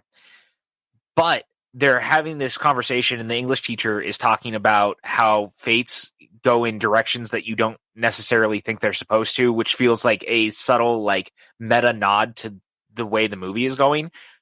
However, the thing that I wanted to point out in all this is that is PJ Souls as the English teacher. Yes. which I love. Yes, I love that as well. I think it's a great callback to it. Yeah. It's it's a great callback at all. There's a lot of those callbacks in here, I gotta say. But a lot of times what I will say, and we'll get into this, I think soon, probably get into this now. I like the callbacks. They use the callbacks effectively. Yes. And they use it to direct the story, and also they use it to subvert your expectations a little bit. And while also like kind of winking at you. Yeah, right, exactly. This is where I want to bring in Dr. Sartain, the anti-Loomis. Yeah, he's a real piece of shit. He is a piece of shit, but that doesn't make him a bad character-wise. I mean, I like what he. I actually like what he. I like not the idea. I like his beats because it's a way that they effectively use the audience's expectations against them, which I like. Right. Dr. Sartain is up, like, because a lot of times you have these legacy sequels. You have characters that are basically, well, we don't have Loomis, so we're going to have to create what Jamie Lee says, the new Loomis. And so you're expecting, oh, Dr. Sartain is the Michael's doctor, so he's going to be the Loomis of this film, right? And no, he's not. And instead, he is just a guy that puts things in motion the absolute wrong way. And I like that because you almost expect to like trust him to a degree. And it fucks you up a lot. But the reason why it works for me specifically is because of Frank Hawkins. Because of Will Patton's character. Because you have remember the Titanses. Will Patton. Right, exactly. Now, he's introduced in a fun way with a Back to the Future Part 2 pinball machine, which I really want. That fucking pinball machine. It's so good. So good. It's so good. But you intro him. I can't talk about Sartain without talking about Hawkins for me, because he's introduced in a way, same thing. He's introduced kind of like as the replacement of Brackett. Yes. He is the sheriff that's not going to understand things mostly. But as we learn, as we go through the movie, it's an interesting play because he kind of morphs from being the Brackett replacement. He's actually the Loomis replacement. Yes. Because he's not the sheriff that doesn't believe Jamie Lee. He is the sheriff that was there that night that totally right from the get-go understands Michael's thing. And he's the guy who wants to hunt Michael down and take care of evil, just like Loomis. That's your Loomis character. Which I love. But that's why you can't have Dr. Sartain be the Loomis character, but it's a nice little red herring to throw in there. Is like, so when you're journeying, as the journey goes, I grew to love Hawkins' character more and more, and you grow to not like Sartain more and more. But that's the reason why it's supposed to be that way. So like what he did with Sartain. You're 100% right. Everything you're saying is correct. I just think Sartain's a piece of shit, which is of course he is. Right. Of course, that's the point. Right. I love the Will Patton of it all. The built-in stuff that they do with him, where we start to revert back to this idea that he was there, the original night. Again, a nice meta building, or not meta building, but a nice world building moment again of people who don't leave these towns and stay and are affected by the things that are happening. It's such a nice thing, and Kills really goes in on it, which I can't wait to talk about next week. I've always loved this, and I think Will Patton is so good in this movie. Again, to your point, right? Hollick Billinger as Sartain is so good at being so terrible, and when Laurie meets him for the first time, she even calls him, "Oh, so you're the new Loomis." Right. Even she's wrong, and I love that. I think it's such a smart diversion, and it's so funny. Do you remember the original concept of Sartain? Because they kind of toy with it. Okay. There was at one point, at least allegedly, that Sartain actually becomes the new Michael. And the stuff in the car where they hit Michael was where Michael originally died in the movie, and that was for real. Ooh. And then Sartain would become Michael, essentially. Like, once he put the mask on, all of that was like a thing that they had considered. Again, at least allegedly. So there was this idea that after spending so much time with him, unlike Loomis, who was like, we need to put him down, which we hear in this, by the way, like the Loomis voiceover cameo on the recording is so fucking choice and so rad. And to hear Loomis being like, there's nothing here. We just need to kill him. I want to put my ear to his chest and hear his heart stop. Right. Like, it's such a you realize how broken Loomis is by everything. 100%. But it would have been the opposite of Loomis wants him to die. Right. And and it consumes him, but on the side of good, right? Sartain, on the other hand, goes the other way, and he is consumed by Michael's all-encompassing evil enough that it would have affected him. Right. And so it's an interesting idea, but I'm glad that it didn't happen, because I don't love the idea of somehow evil transcending that way. Yeah, no, I don't like that either. I don't like that either. I mean, it could be interesting, right? And you had Halloween 4. But that's different because there was the blood lineage. Okay. Right? I'm just throwing it out there as I make sure we're clarifying that. Yeah, that's where I was going, is in Halloween 4, I get it. Right. Because she's related to him. Right. But this idea that somehow evil transcending evil, and then this idea like him thinking he kills Hawkins and being like, now I know what it feels like. This is what this must feel like when you kill people. Right. Is such a utterly batshit choice. It was very bad, and it works, but it's also like, what the fuck? Yeah, it did make him very crazy, and I'm glad they did not go with the original concept, because killing Michael off, like in this movie specifically, would have been a god awful choice. I don't want to get into any spoiler, like Halloween Ends stuff at all. I mean, I know there's some issues with that as well, but I don't think that. Not that's a spoiler. I don't know any spoilers, by the way. I just picking up some theories and things like that. I do think that is a place where things like that can work, but definitely not the first film of the trilogy. That would have been a trilogy killer for me at that point. I mean, I don't disagree with you, and I think ultimately that's probably why they were so smart to divert. Yeah, because you can't have a Halloween movie. Well, I was about to commit a cardinal sin. You can't have a Halloween movie without Michael Myers. Well, they did with called Halloween 3, but that's not really a Halloween movie like the one we're talking about, obviously. Yeah. You can't have a Halloween movie in the Michael Myers world without Michael Myers, because that makes no sense. I honestly think that I was having this thought last night, actually, while I was watching it. We are going to have to come to a point where something is going to have to be done about that, because you can't keep hanging around in an original timeline where he first started murdering people in 1978. Right. And we're kind of passing that point at this juncture. Yeah. And yet I don't necessarily want them to remake it.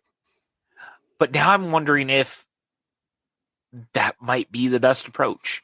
But Zombie did that already. So do you want to remake it a second time? Or actually, technically, a third time? Because, again, 2018 hits a lot of the same beats as the original.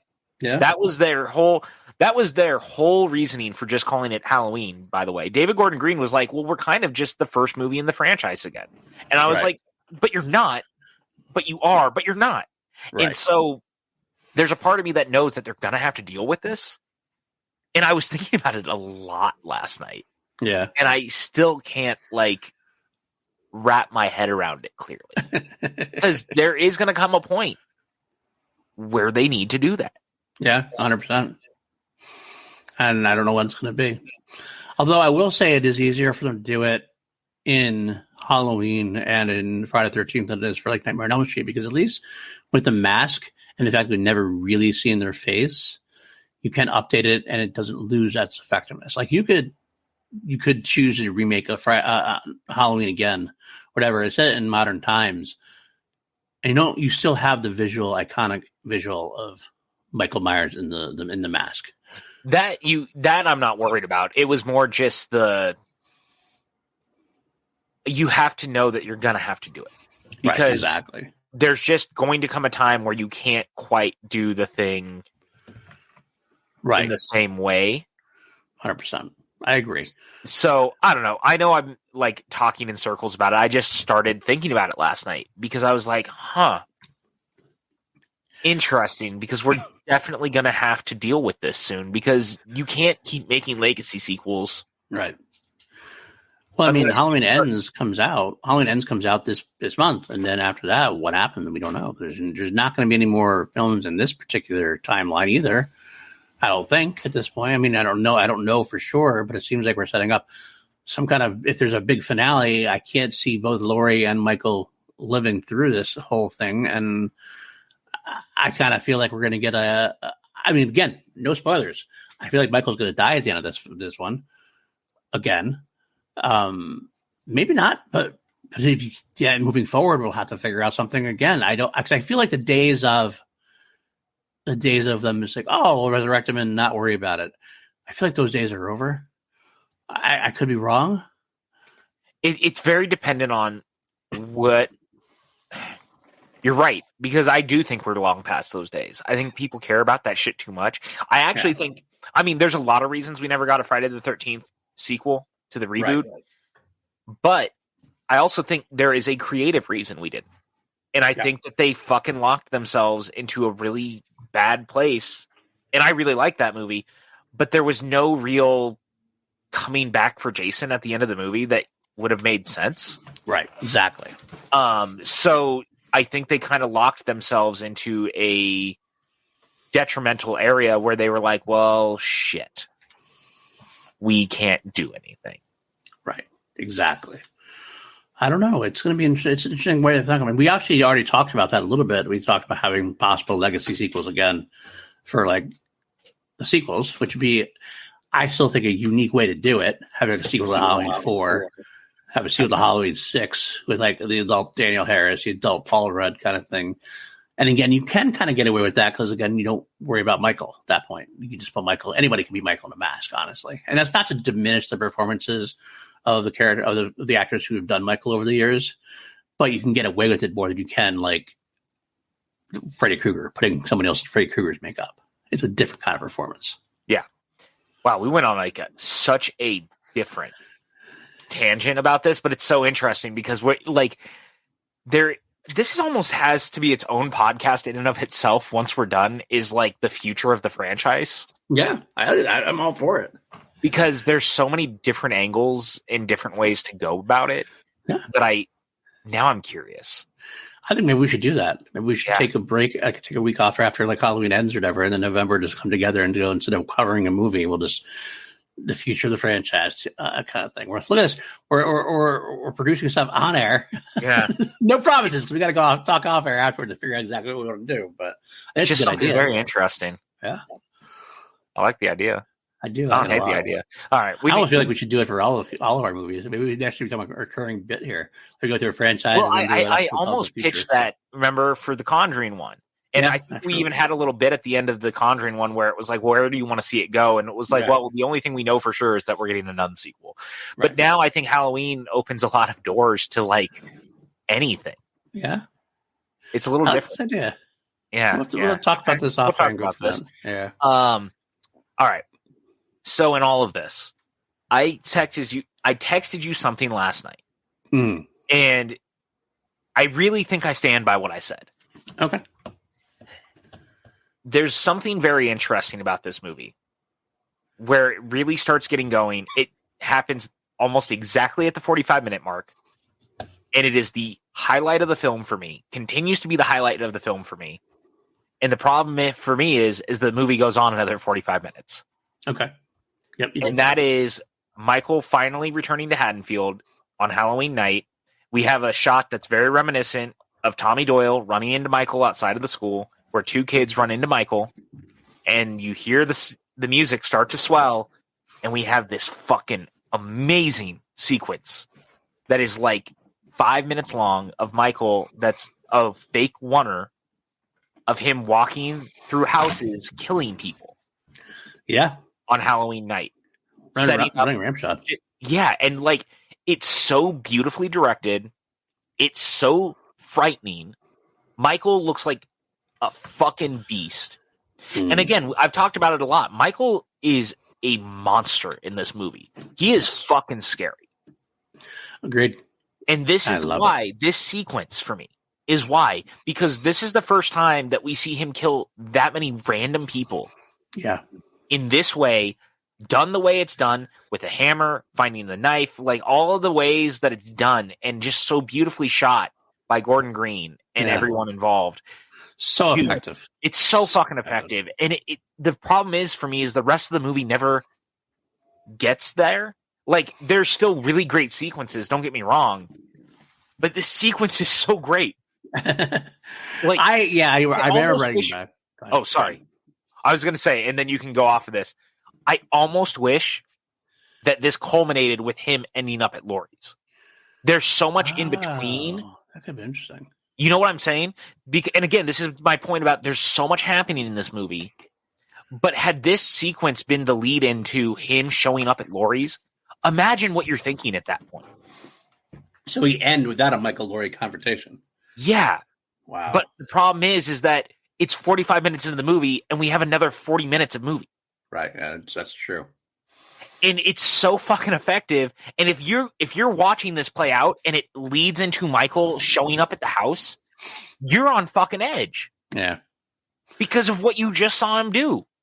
That's very true, honestly. It would be almost like a really weird kind of cock tease in a way you get because you don't get the Michael Laurie confrontation in there at all. Yeah. But it's a trilogy, so it does maybe kind of work.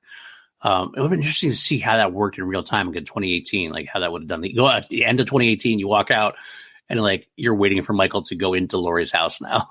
Like that would have been fucking intense. Right. And that's I kind of like that more because ultimately then like the thing we followed up with is that he gets hit by a car and he's killed, quote unquote. And it's just like, really? Right. But there is some stuff in there. There is. Don't get me wrong. It's just a thing I was thinking about last night. No, I don't. It's a very interesting. I'm glad you talked about it here, especially because like over text, I kind of didn't quite get what you're saying. I understand what you're saying. It kind of more the bland thing, but you explaining it further, especially about how leading into the ending there, I do understand what you're saying. I kind of like it too. I wouldn't have mind seeing something like that tried. Very interesting choices. There is, and again, to our point, right? It's because there's a lot of characters. Yeah. There's a lot happening. Speaking of cool sequences, one thing I wanted to get your thoughts on. This is going back again. I like this. We're doing this like we did this last week. We're just kind of randomly going back and forth. We used to do beat by beat. I like it much better, but as long as we hit all our notes, that's all I care about. I actually enjoyed this because it's let the conversation flow in a very different way. Agreed. And it's been better for us. I think so too. This is going to be our new way moving forward, I think. Yeah. I like it. Going back to the beginning, something I didn't want to note. When the podcasters visit Michael in the asylum or in the institution, they go to him and they have that weird like courtyard and the yellow block around them. They can't go inside the yellow block, et cetera, et cetera. And they start trying to talk to Michael, trying to get Michael to talk, and they bring the mask out. All the patients around him start like getting batshit out of nowhere. And then it really kind of like hints at something almost supernatural about Michael again. Yeah. But like the film almost seemed like it was supposed to go away from that. It was trying to make it more Michael, just more of a monstrous entity without supernatural abilities at first. Where do you sit on the supernatural part of Michael in terms of this sequel? Because you got to realize we're retconning everything. The original one, he was not supernatural to a point. Although, again, at the end, he got up from 6 bullets to the chest and fell off a balcony and walked away. So maybe he is. It's kind of always a weird discussion to have, I feel. Is it the mask? Is it the mask? Because what does Sartain put on? Yeah. Right after what he does. Yeah. I had that thought too, actually. It's really interesting because I actually really don't mind Supernatural Michael. And I have to think that in some capacity, Michael will always have to be supernatural for this franchise to keep continuing forward. Right. If you're going to sequelize this in some capacity or whatever they're going to do. Right. But this is actually a bigger problem with this trilogy that I was going to wait until we saw ends, but I'm going to bring it up now because I want to see how it all comes together. We have made this joke or talked about that this movie is Laurie's obsession with him. Right. And this idea. But the problem is that the movies are trying so hard to go out of their way to be like, Michael doesn't give a fuck. Mm-hmm. And like the stuff with him and Laurie doesn't matter. She's just another person. Right. And in that regard, they also are trying to be like, Michael is just a man who is just evil, but then they sprinkle in these ideas that, well, maybe he's actually supernatural. Maybe he actually does give a fuck about Laurie, or maybe it's just Laurie. And maybe that's the point, but it's kind of not committing to any of its ideas fully. And I need to see how Ends comes together to really get an idea of it. And it's throwing a lot of good ideas out there. I just don't know if it's landing them because it's never fully committing. Right. And that's the problem I have as well. And that's why I brought it up. It's like, well, they're committing to it when they want something to be effective. Like, obviously what they're going from there was to kind of get Michael's vibe. And all of a sudden, we're not going to get on 10. Michael's making everybody go crazy and everything else. And it works to set a tone that they're looking for. But like at the same time, it's not something that they're going to commit to 100%. And it's just, it's almost like you want to be the boogeyman. The boogeyman would tend to be supernatural, but then you shy away from it. It's like either shit or get off the pot in a way. Either make it happen or make it don't happen. If you want Michael to be just a evil man who snapped and killed his sister and has been killing ever since, whereas in Resurrection they said picked up the knife and never put it back down. Yeah. Still that's the one thing in Resurrection that's actually good. I know, that's the one line I actually loved in that movie, I will say. But it's definitely interesting to think about. I don't think it like necessarily like breaks the franchise in any way, shape, or form. Oh no. But it's something that's I just saw it. It was like I don't know how I feel about it. I like it because I like the tone. Right. I'm like, it just feels like it's a little bit of you're doing something without doing the work for it. In a way, and it feels lazy. Wrong. It feels lazy. And honestly, again, to your point, to my point on everything, Karen is a surrogate for a character that we met 20 years ago, played by Josh Hartnett, but you didn't want to do the heavy lifting. Again, this is not a dig, but you're using the stuff that was built from the other movies, right? And finding a way to use those pieces without using those pieces. And it's a weird thing that we kind of give it a pass. Right. But ultimately... I will say also real quick, I just want to throw in there that the idea that this particular case is not even just a David Gordon Green trilogy problem. No. It's a franchise problem. It's always been a problem in the whole thing. And it's a overall franchise, anything you watch. Yeah. Right. Right? Mm-hmm. And I'm not, again, it's not a dig. Right. It's just true. Right. And that's why the Karen character drives me so fucking crazy. Mm-hmm. Because the Karen character is a surrogate for the Josh Hartnett character, who we already knew. Right. So you're bringing in some sort of baggage, if you like these movies, like I am, right, where you go, oh, I see this character is supposed to be that character again. Right. But you don't want that character, but you do. It's just a weird fucking choice. And honestly, if Josh Hartnett had a daughter or son in this movie, and it was a sequel to H2O, and you had that background and you had that build, I think I would even like it more than I already do. Because then you're bringing something that was pre-built and using it to your advantage. Right. And honestly, they could have gone as far as H2018. That's what I'm just going to call it. They could have easily, or H40 rather, they could have retconned the Laurie Michael sibling thing.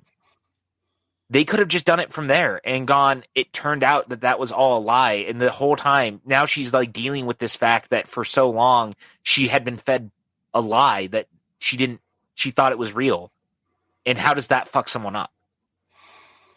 There was definitely angles you could have gone with it. And then also thinking that she had murdered him. You could have taken the resurrection approach, right? Right. She could have murdered someone who was not Michael, who she thought was Michael. Right. Only for it to be revealed ultimately, too, that she was never actually really related to Michael. She'd been in an institution. She gets out.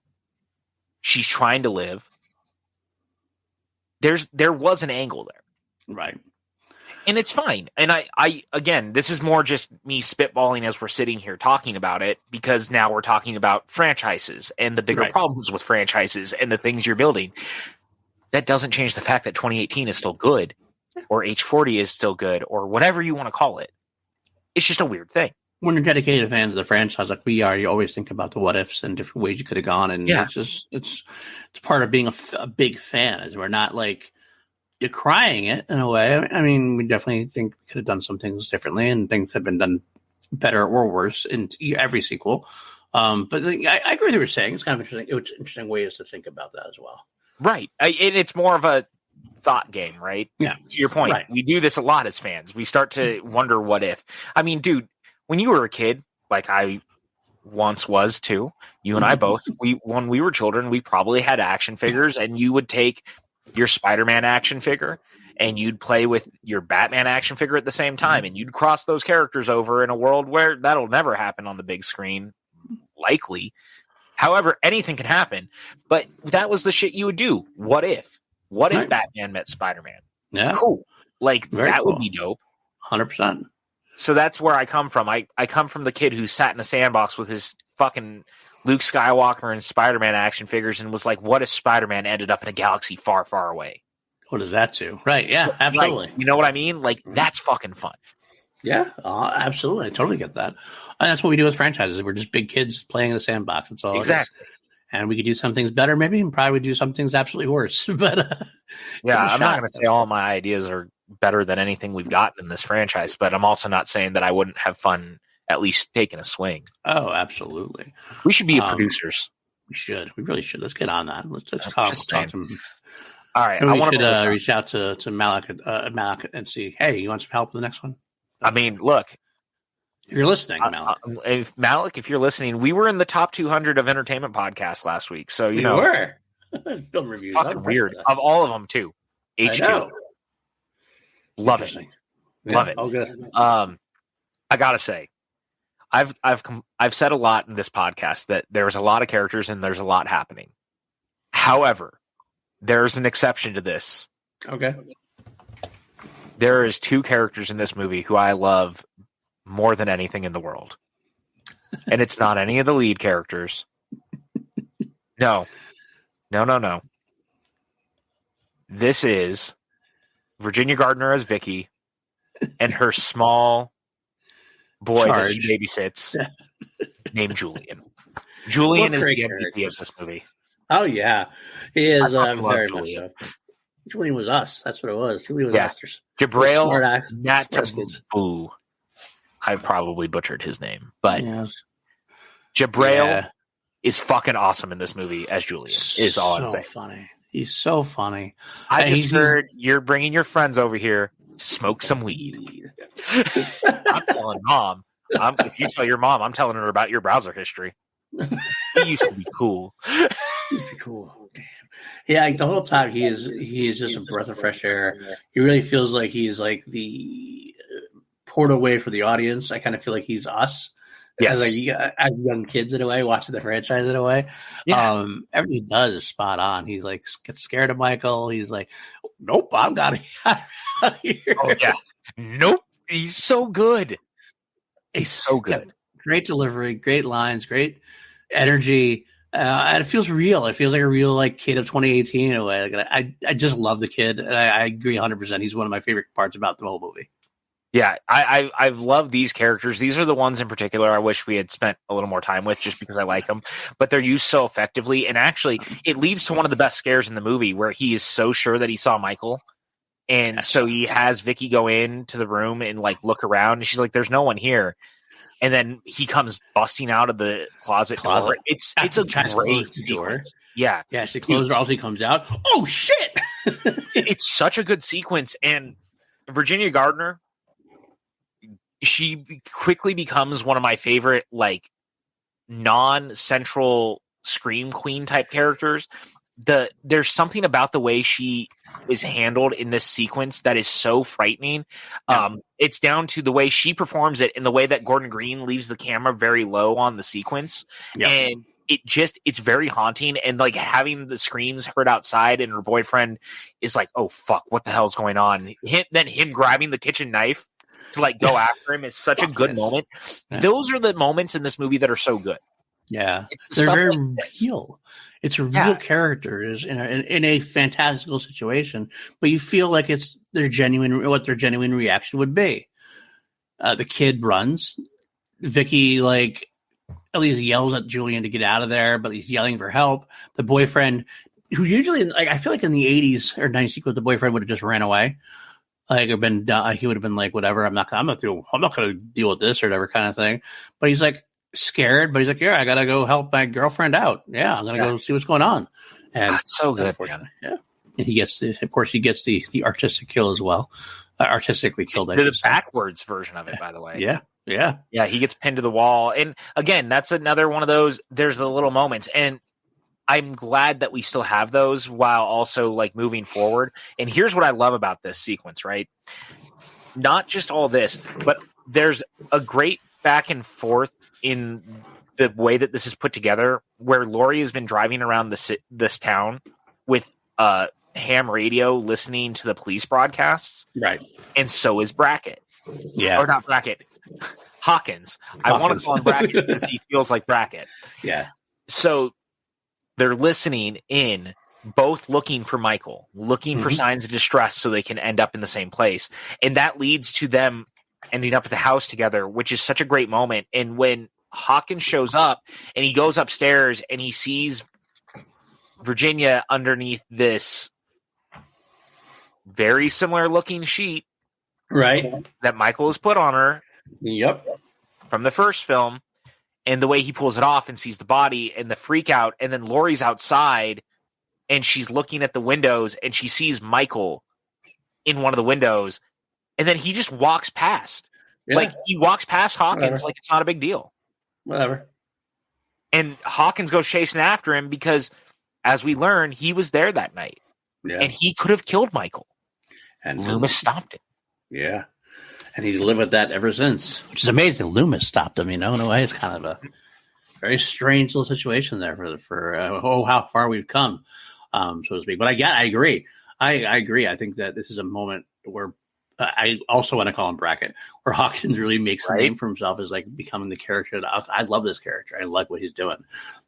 It's also Will Patton is just great, and I just want to throw that out there. I think he's like an unsung character actor that doesn't get a lot of love in the way that he probably should. I just think he's incredibly talented, and he has been for a very long time. So it was good to see him in something like this, and them giving him so much to do. Yeah, he has some great deliveries, and one of my favorite. I actually have a line of his. One of the only line quotes I had. That was a dumb thing to pray for. It's such a great delivery of that line. Because that's when we find out that Laurie has been praying every night for Michael to escape because she wants to murder him. Right. And it's just so perfectly delivered. Like, that's a dumb thing to pray. Oh, I love that.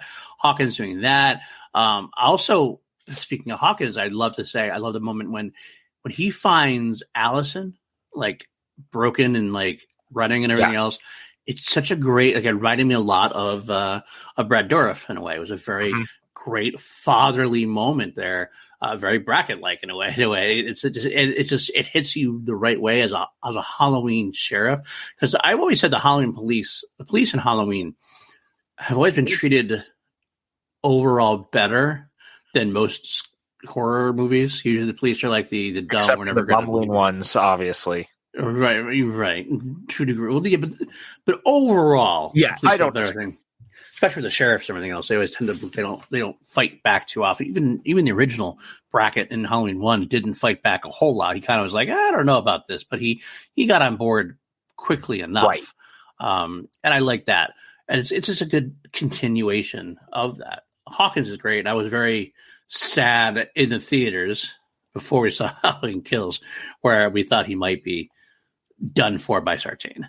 That's not a good choice. That's not a good choice at all.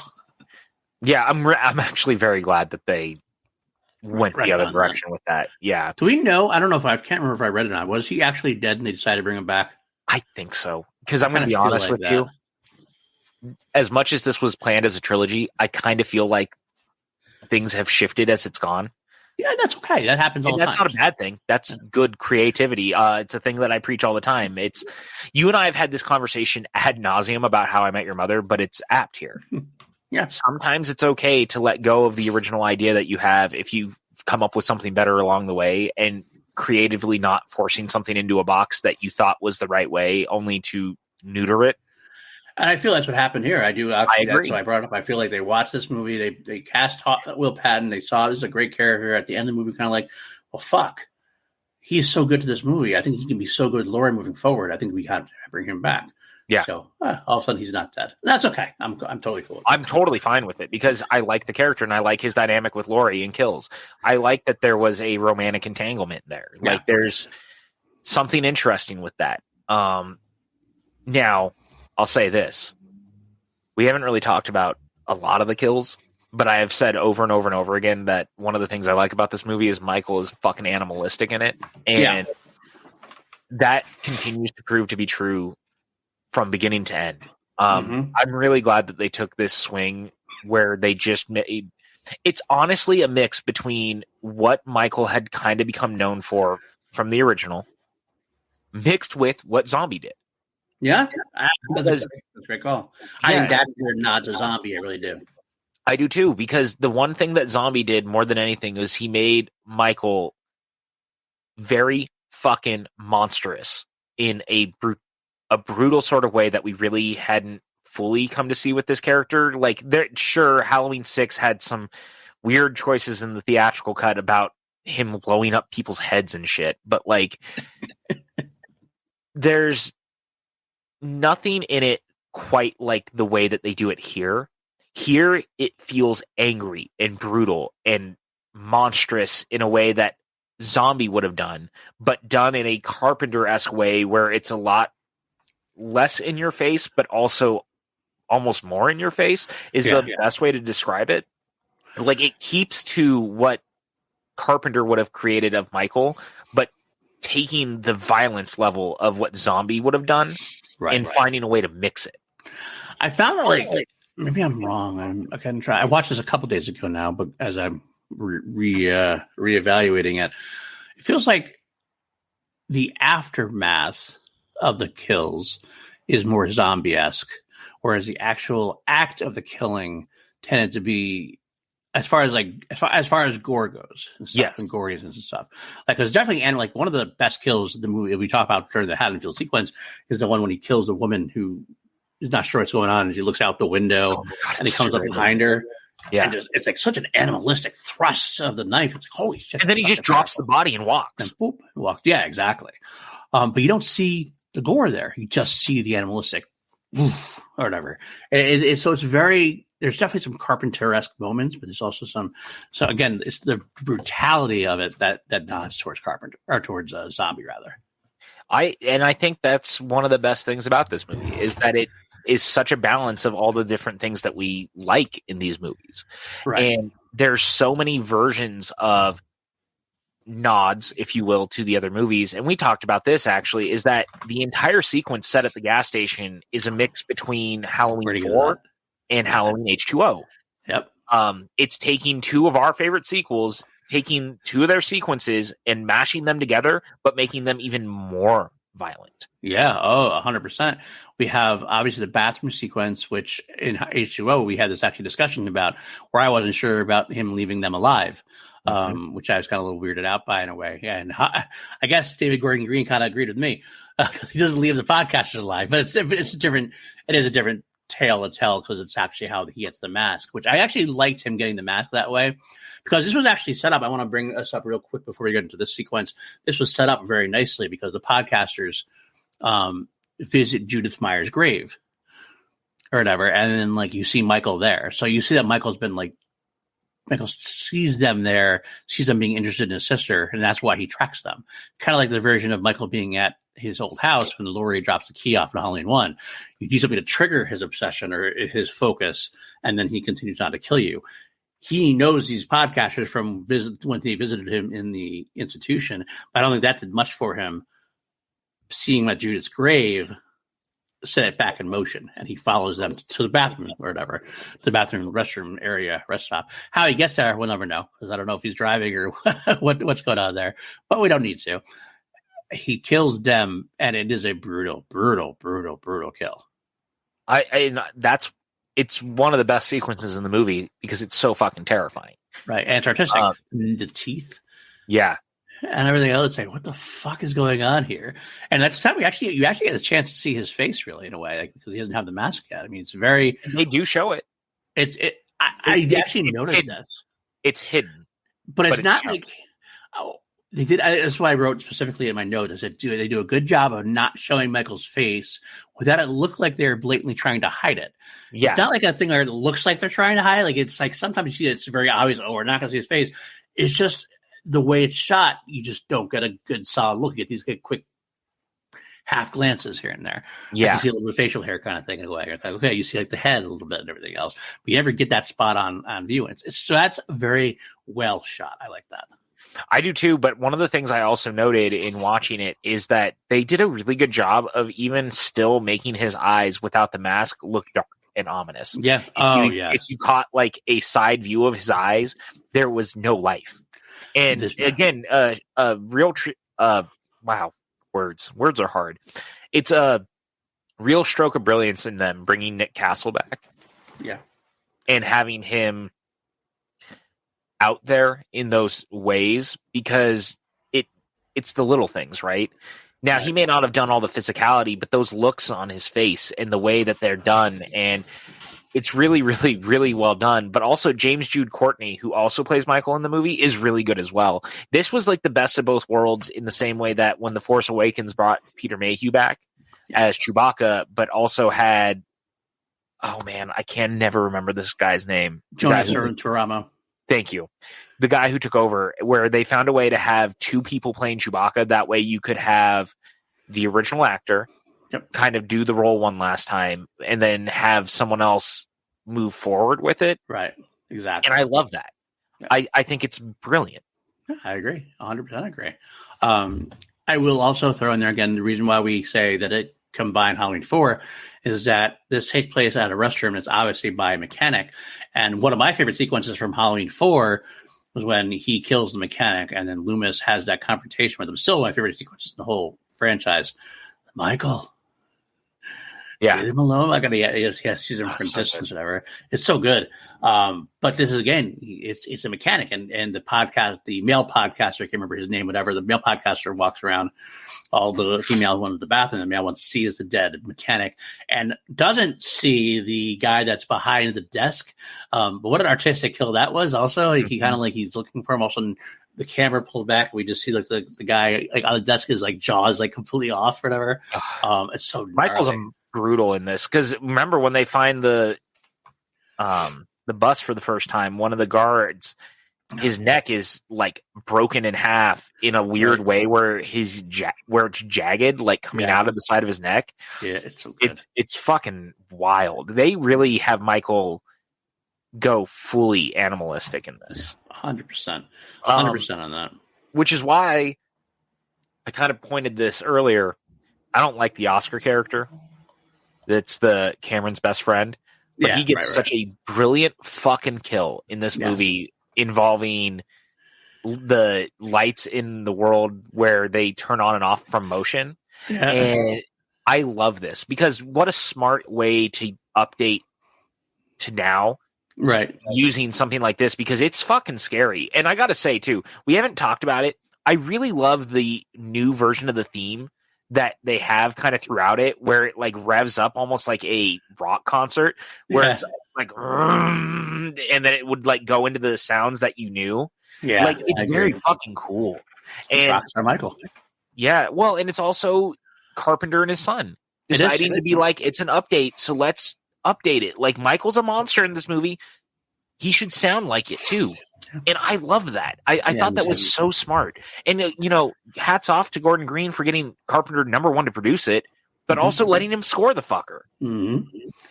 I'm so happy he scored that, because Carpenter, you can talk about his last movie, obviously was not the greatest, The War, whatever, and he hasn't made one since. But his scores are still fucking brilliant. And I can never would say anything bad about Carpenter's scores. No, not even a little bit. All right. We got to get into the last act of this movie, though, because I think you're almost out of here, right? I am. I got about another 15, 20 minutes left. That's right. Before we do that, let me just throw two things in there, just quick drops that I just wanted to make sure I got thrown in there. I love the moment when Laurie is waiting for Michael in the bus. She kind of goes and stalks Michael from the bus. It's very reminiscent of Bruce Wayne waiting for Joe Chill with a gun there. She's kind of trying to figure out how to do that. I did love that. I do also like the moment when Laurie shows up at the dinner. we get the first understanding of what the family really is truly like. We heard a little bit more about Laurie in the beginning saying stuff. We got introduced to the Strodes. We set that up with like the way how Karen lied about not contacting or whatever. But we have them getting the Strodes all together. Okay, this is where this family is at. And I really actually like Karen's husband. I think he's a well thought out character, well played character. I wish we got more from him overall. But there, that's it with that. I think that's all. I'll say this real quick to that sequence. Did you notice what they did from H2O? What part? In the sequence you were just talking about at the dinner? Remind me. I'll probably remind you as soon as you say it. You went straight for the wine. And yes, the wine. And that was such a nod to H2O. Right. And then in the regard of similarly to H2O, where she orders the next glass and she starts to down it and the dude's like looking at her.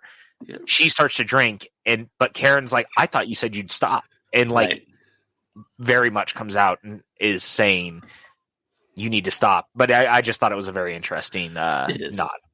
And last time, maybe before we go into the final act, it's always a question of horror films. It's always the biggest problem horror films have. There was one thing about the rom-com sequence we dissed earlier that was kind of inventive and kind of necessary. It was an inventive way to get rid of Allison's cell phone.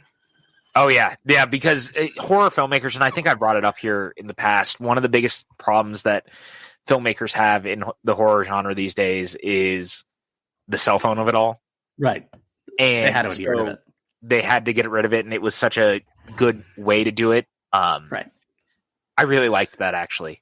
I thought that was such a smart move on their part, because it takes the urgency out of, or it puts the urgency back in, rather, of now they can't contact her. And doesn't rely on I got no service, or it's like, because, I got no service has kind of it's kind of become the car doesn't start. And honestly, in this day and age, unless you're in the middle of a fucking desert most of the time, you're going to have some kind of service. Exactly. So there's that.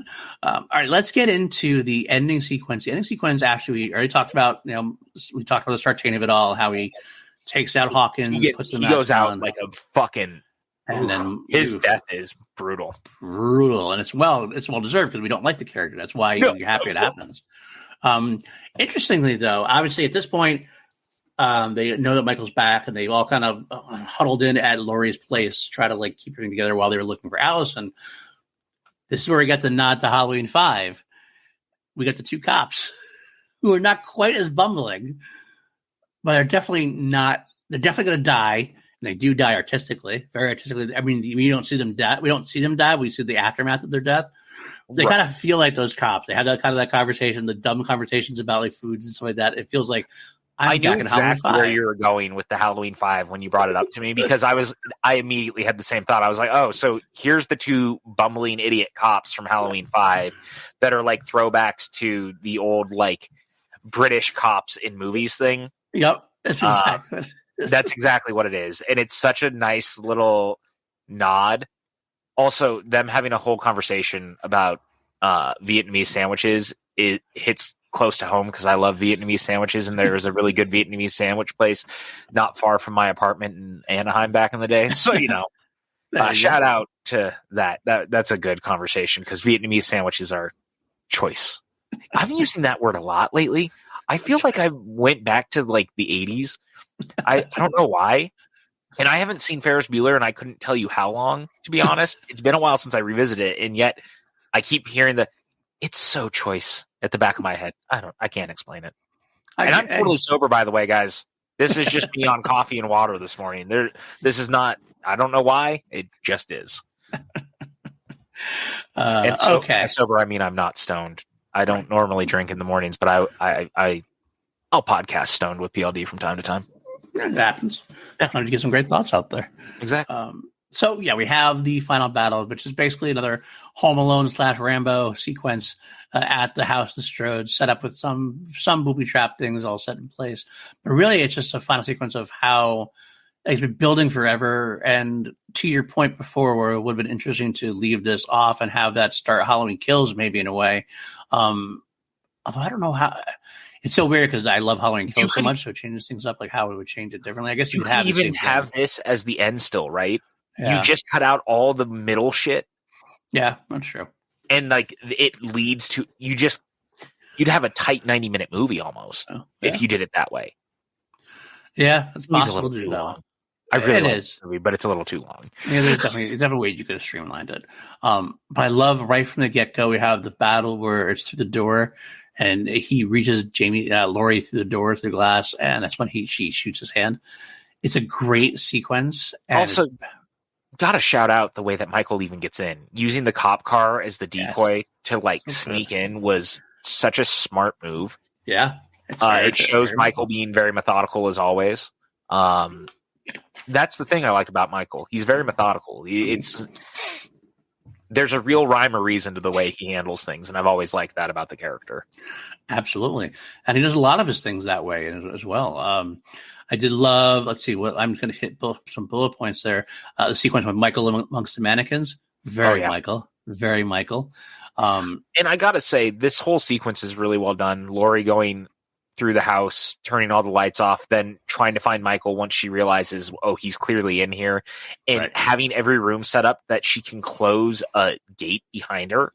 Right. That way he can't get in, or if he was in there and she missed him, he can't get out. Or at least she'll hear him getting out, if nothing else. Yeah, absolutely. It's just such an interesting choice. And again, to your point of something you said much earlier, I like that Karen finally realizes she kept saying that she grew up in a cage, and she realizes it was never a cage. It was a trap. Right.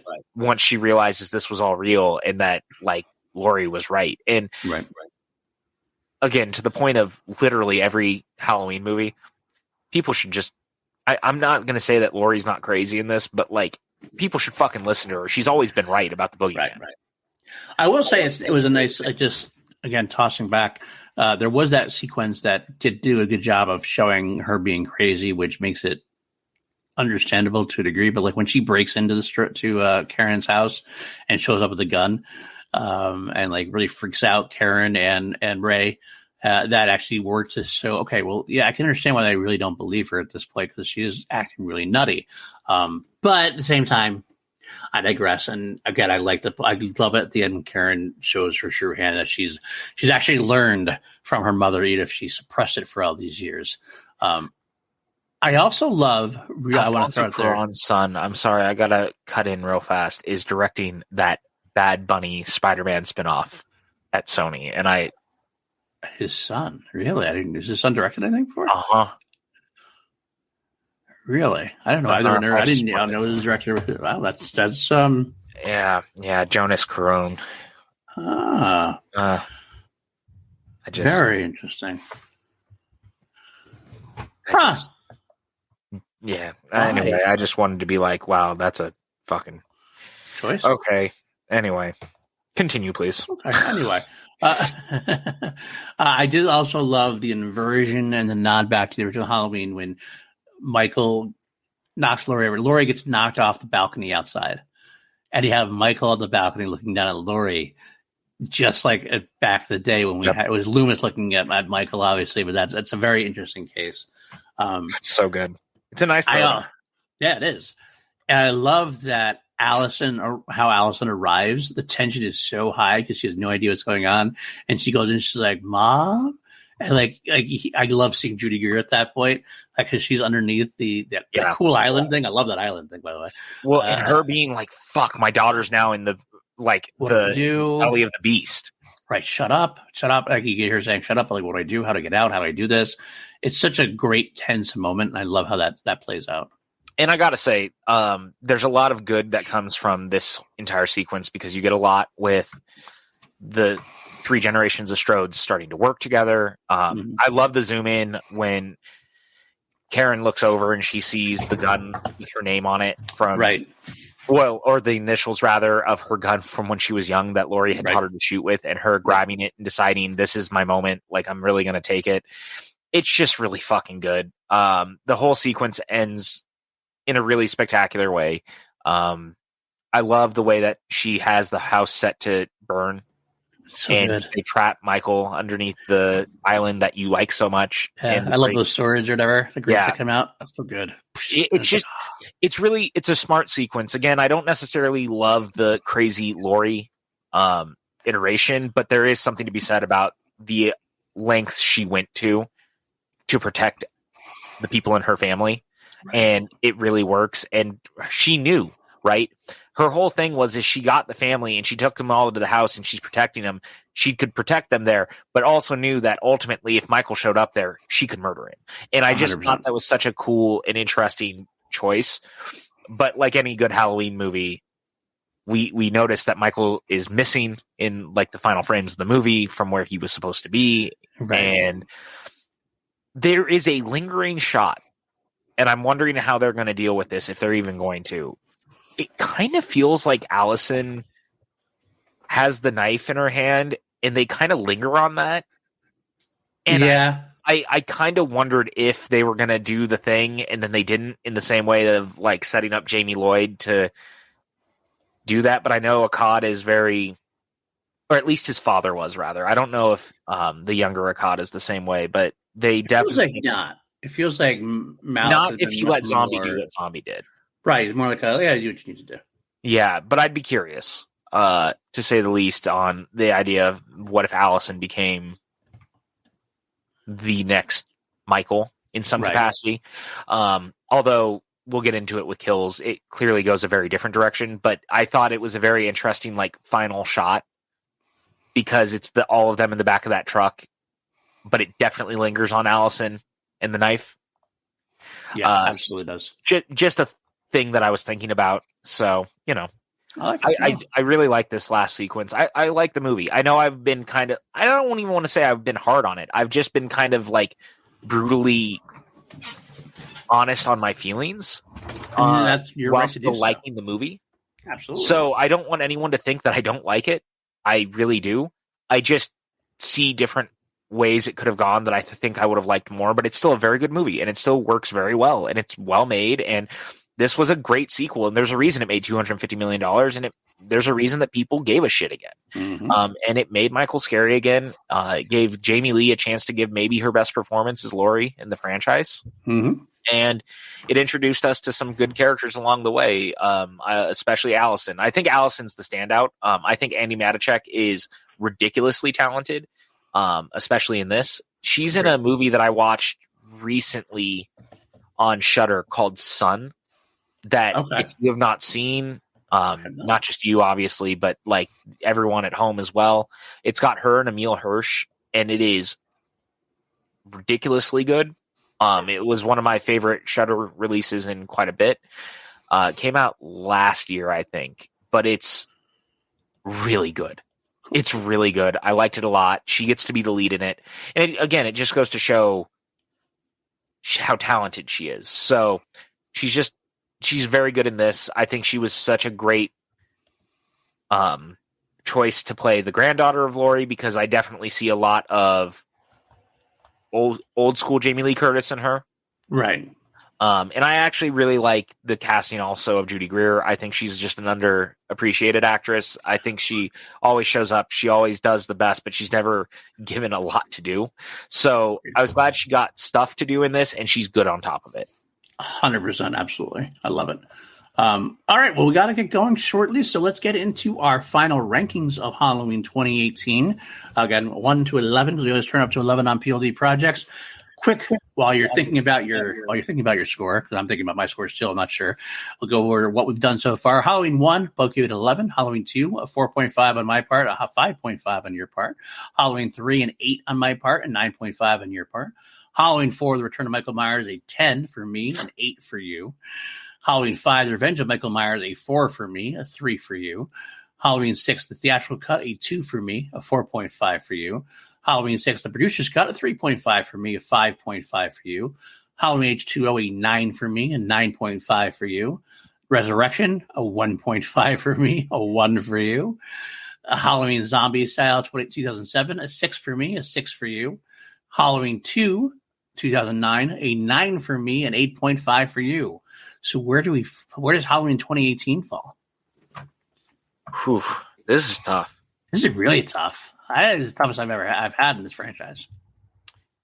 So what's interesting is I'm just looking at it because I'm keeping track of my new current rankings and stuff of the movies and the list. I got to be honest. Okay. I think I like H2 just a tiny bit better than this. I think I do too. I'm going to give this a 7.5. Okay, that's a solid one. That's solid. I can't give it the full marks. I've clearly made my feelings known on certain aspects of it. I think it's too long. I think that there's too many characters. I don't think it fully commits to some of its ideas, but it's a really rollicking good film. H2 commits to what it is. H2 is got a lot going on, but it commits to it. I like the versions of those characters. I like that world. I like what it's trying to do. It's very different. Yeah. So because they're so close together, I have to give this one a knockdown a little bit. That's fair. So a 7.5 for me on Halloween 2018. You're going to like something. I am putting it below H2O. Oh, wow. Look at you. And I am putting it as an 8.5. Okay. Just underneath an H2O. But there's some other things. I do agree. After watching it, there are a few things that I don't like. The funny thing is, I do think H2O, the mask has always been one of my biggest issues with that one, and it just totally deflates the whole energy of it for me. But I do think that 2018 has things that are not good either. There's not as overtly like that. Nothing that is overt as that. But there are things like the streamlining of it is something that could definitely have happened. But at the end of the day, it's still a solid movie. It's one of my favorites of the franchise. So I'm very happy with what they're doing. I can't wait to see what they do with Halloween. Well, I know what they did with Halloween Kills, but I can't wait to go over Halloween Kills because we are definitely two people who like Halloween 2, the zombie version. We're definitely on one side of the fence. That everybody else seems to be on the other side of the fence. Halloween Kills is not very well received overall, except for by us and a few other random stragglers. History will prove us right. Exactly. That's all I'm saying. I agree. But then very soon, Halloween Ends. We have to do that too as well. So can't wait for that. But let's I gotta plug some things before we get going. I will say this is again, you're on a new day here on Thursday. This will be the day moving forward. Wednesdays is Class Action on YouTube, where myself, Eric Jarvie, Matty Gunner take two actors, movies, franchises, or whatever, put them up against each other with custom made categories. A lot of fun we have with that, and see which one comes out on top. Friday will be a new day for Crown Jewels, where I go through the Queen catalog and solo catalog. I'm actually, if you listen to this week's episode coming out tomorrow, I'm going to be going over some housekeeping and some things I'm going to be doing a little bit differently with that podcast. Not a whole lot differently, but giving you a lot more information in ways. Listen to that. You find me at Paul_Denuzio on Twitter. And that's about it at this point. How about yourself there, PJ? You guys can find me on Twitter and Instagram at PJ_Campbell. You can find me over at the PJ Campbell Network. We do the PJ Campbell Show once a week. That's actually on Wednesdays most of the time. So you can catch me over there on the same day that Class Action's going on. I really hate this. I feel like I might actually have to work on this because I do not want to compete against you because I think our shows go live basically at the same time. So that's something I'm going to have to work on. I'm now thinking about that. Okay, sorry about that. No, I just don't. I never want to be, especially with you directly, because we work together and we do so much together. The last thing I want to do is have our shows going at the same time. That is not conducive. Okay. Anyway, that's an off-air thing for me. I used to tell you guys you could find me at the Movie Trivia Schmodown. I was the head writer over there, and PLD was my assistant, and we don't do that anymore. So, but you know what? Be nice to the writers. We're only human. God damn it! I'm going to say it anyway. Yeah, we should, because we're still writers. We're still question writers. There's just no one to ask questions to. That's all. Yeah, exactly. And of course, here once a week talking all things movies and stuff. And I've been loving doing this series, and I've really liked the last few because I'll say this. I went into Halloween 2007 and I was so ready to come out with knives. And after our Halloween Resurrection one, which I will probably never even go back to listen to that podcast because I just felt so miserable even talking about it because I don't like that movie that much. Right. I can't tell you how happy I've been to enjoy these last 3 episodes where we've been so differently like gushing and yet critical at the same time without being angry. It's just been such a different feel, and it just reminds me why I like doing stuff with you, because ultimately at the end of the day, I have the best time talking about movies with you. Yeah. And same. These last couple of episodes in particular are some of my favorites that we've ever done. And it's revigorated my love for how much we do this. Agreed. Because it's feeling even better, like we've evolved over the last year as we've been doing this. Yep. And I think we're reaching a sweet spot of this is the future of the podcast, and I really like it. So I'm enjoying it as well. About you also, in like letting me take a weird turn last week with how we were talking about H2, and I'm really glad that you let me do that in a capacity, because I think it's leading to even better things as we go. I actually fully agree, and I love that's why I was letting it happen completely, because I was like, this is something. Let's see how this goes, and it did. It felt more genuine. It felt more real, a real conversation. And like I have some problems sometimes trying to over-organize things. I'm not gonna lie, it's something I've always had a little issue with. I get it, because I think I've before I kind of like that was a self-correction. That was a course correction, because a long time I never was organized at all, and it led to some shitty things. But because of I might overcorrect, and sometimes it's the way nice that you brought it back to where this is going to be a sweet spot. I'm enjoying it too. I think this is much better. I just want to make sure as long as we get our notes in, we're good. And otherwise, the conversation can go many different places, and we can go off in many different tangents. I think it's a much more informative and entertaining show, I will say. I agree. Before I leave it, I'll leave really quickly, but I also want to shout out patreon.com/PLD Projects. We had our last hangout last night after PJ couldn't do our show last night. I'm sorry, I was over at Mondo. Well, yeah, we couldn't record last night, really, so we decided I'll have that opening. It was a last-minute kind of thing. We did have a great discussion with a bunch of our patrons, and I'll shout out a few of the patrons. Some of them were there, some of them weren't. Danielle Ramirez was there. Brandon Buckingham was there. Brandy Parker was there. Jeff Altman was not. Still love him. John Lastrina was there. Kelly W. was not, but that's okay. Great podcast. We also had Party J also showed up at the podcast, or the hangout as well. Doing a lot. I really appreciate everybody. I couldn't keep the lights on without you. You're the ones who make this show work. We have a lot of fun times, and I think after October, as we get things and with the moving of schedules, PJ and I are going to find some more time to do that bonus content. We were talking about the Halloween sequels, the Doctor Who shows. We'll get more of that in, absolutely. So come join us. It's a lot of fun. I appreciate you guys. But until next week when we discuss Halloween Kills, stay mediocre, everybody. Don't ever do anything more, because mediocrity, rather, is the way of the world. It's a power. It's power. And never underestimate the power. Do mediocrely. Of mediocrity. All right. Take care, guys. Bye, friends.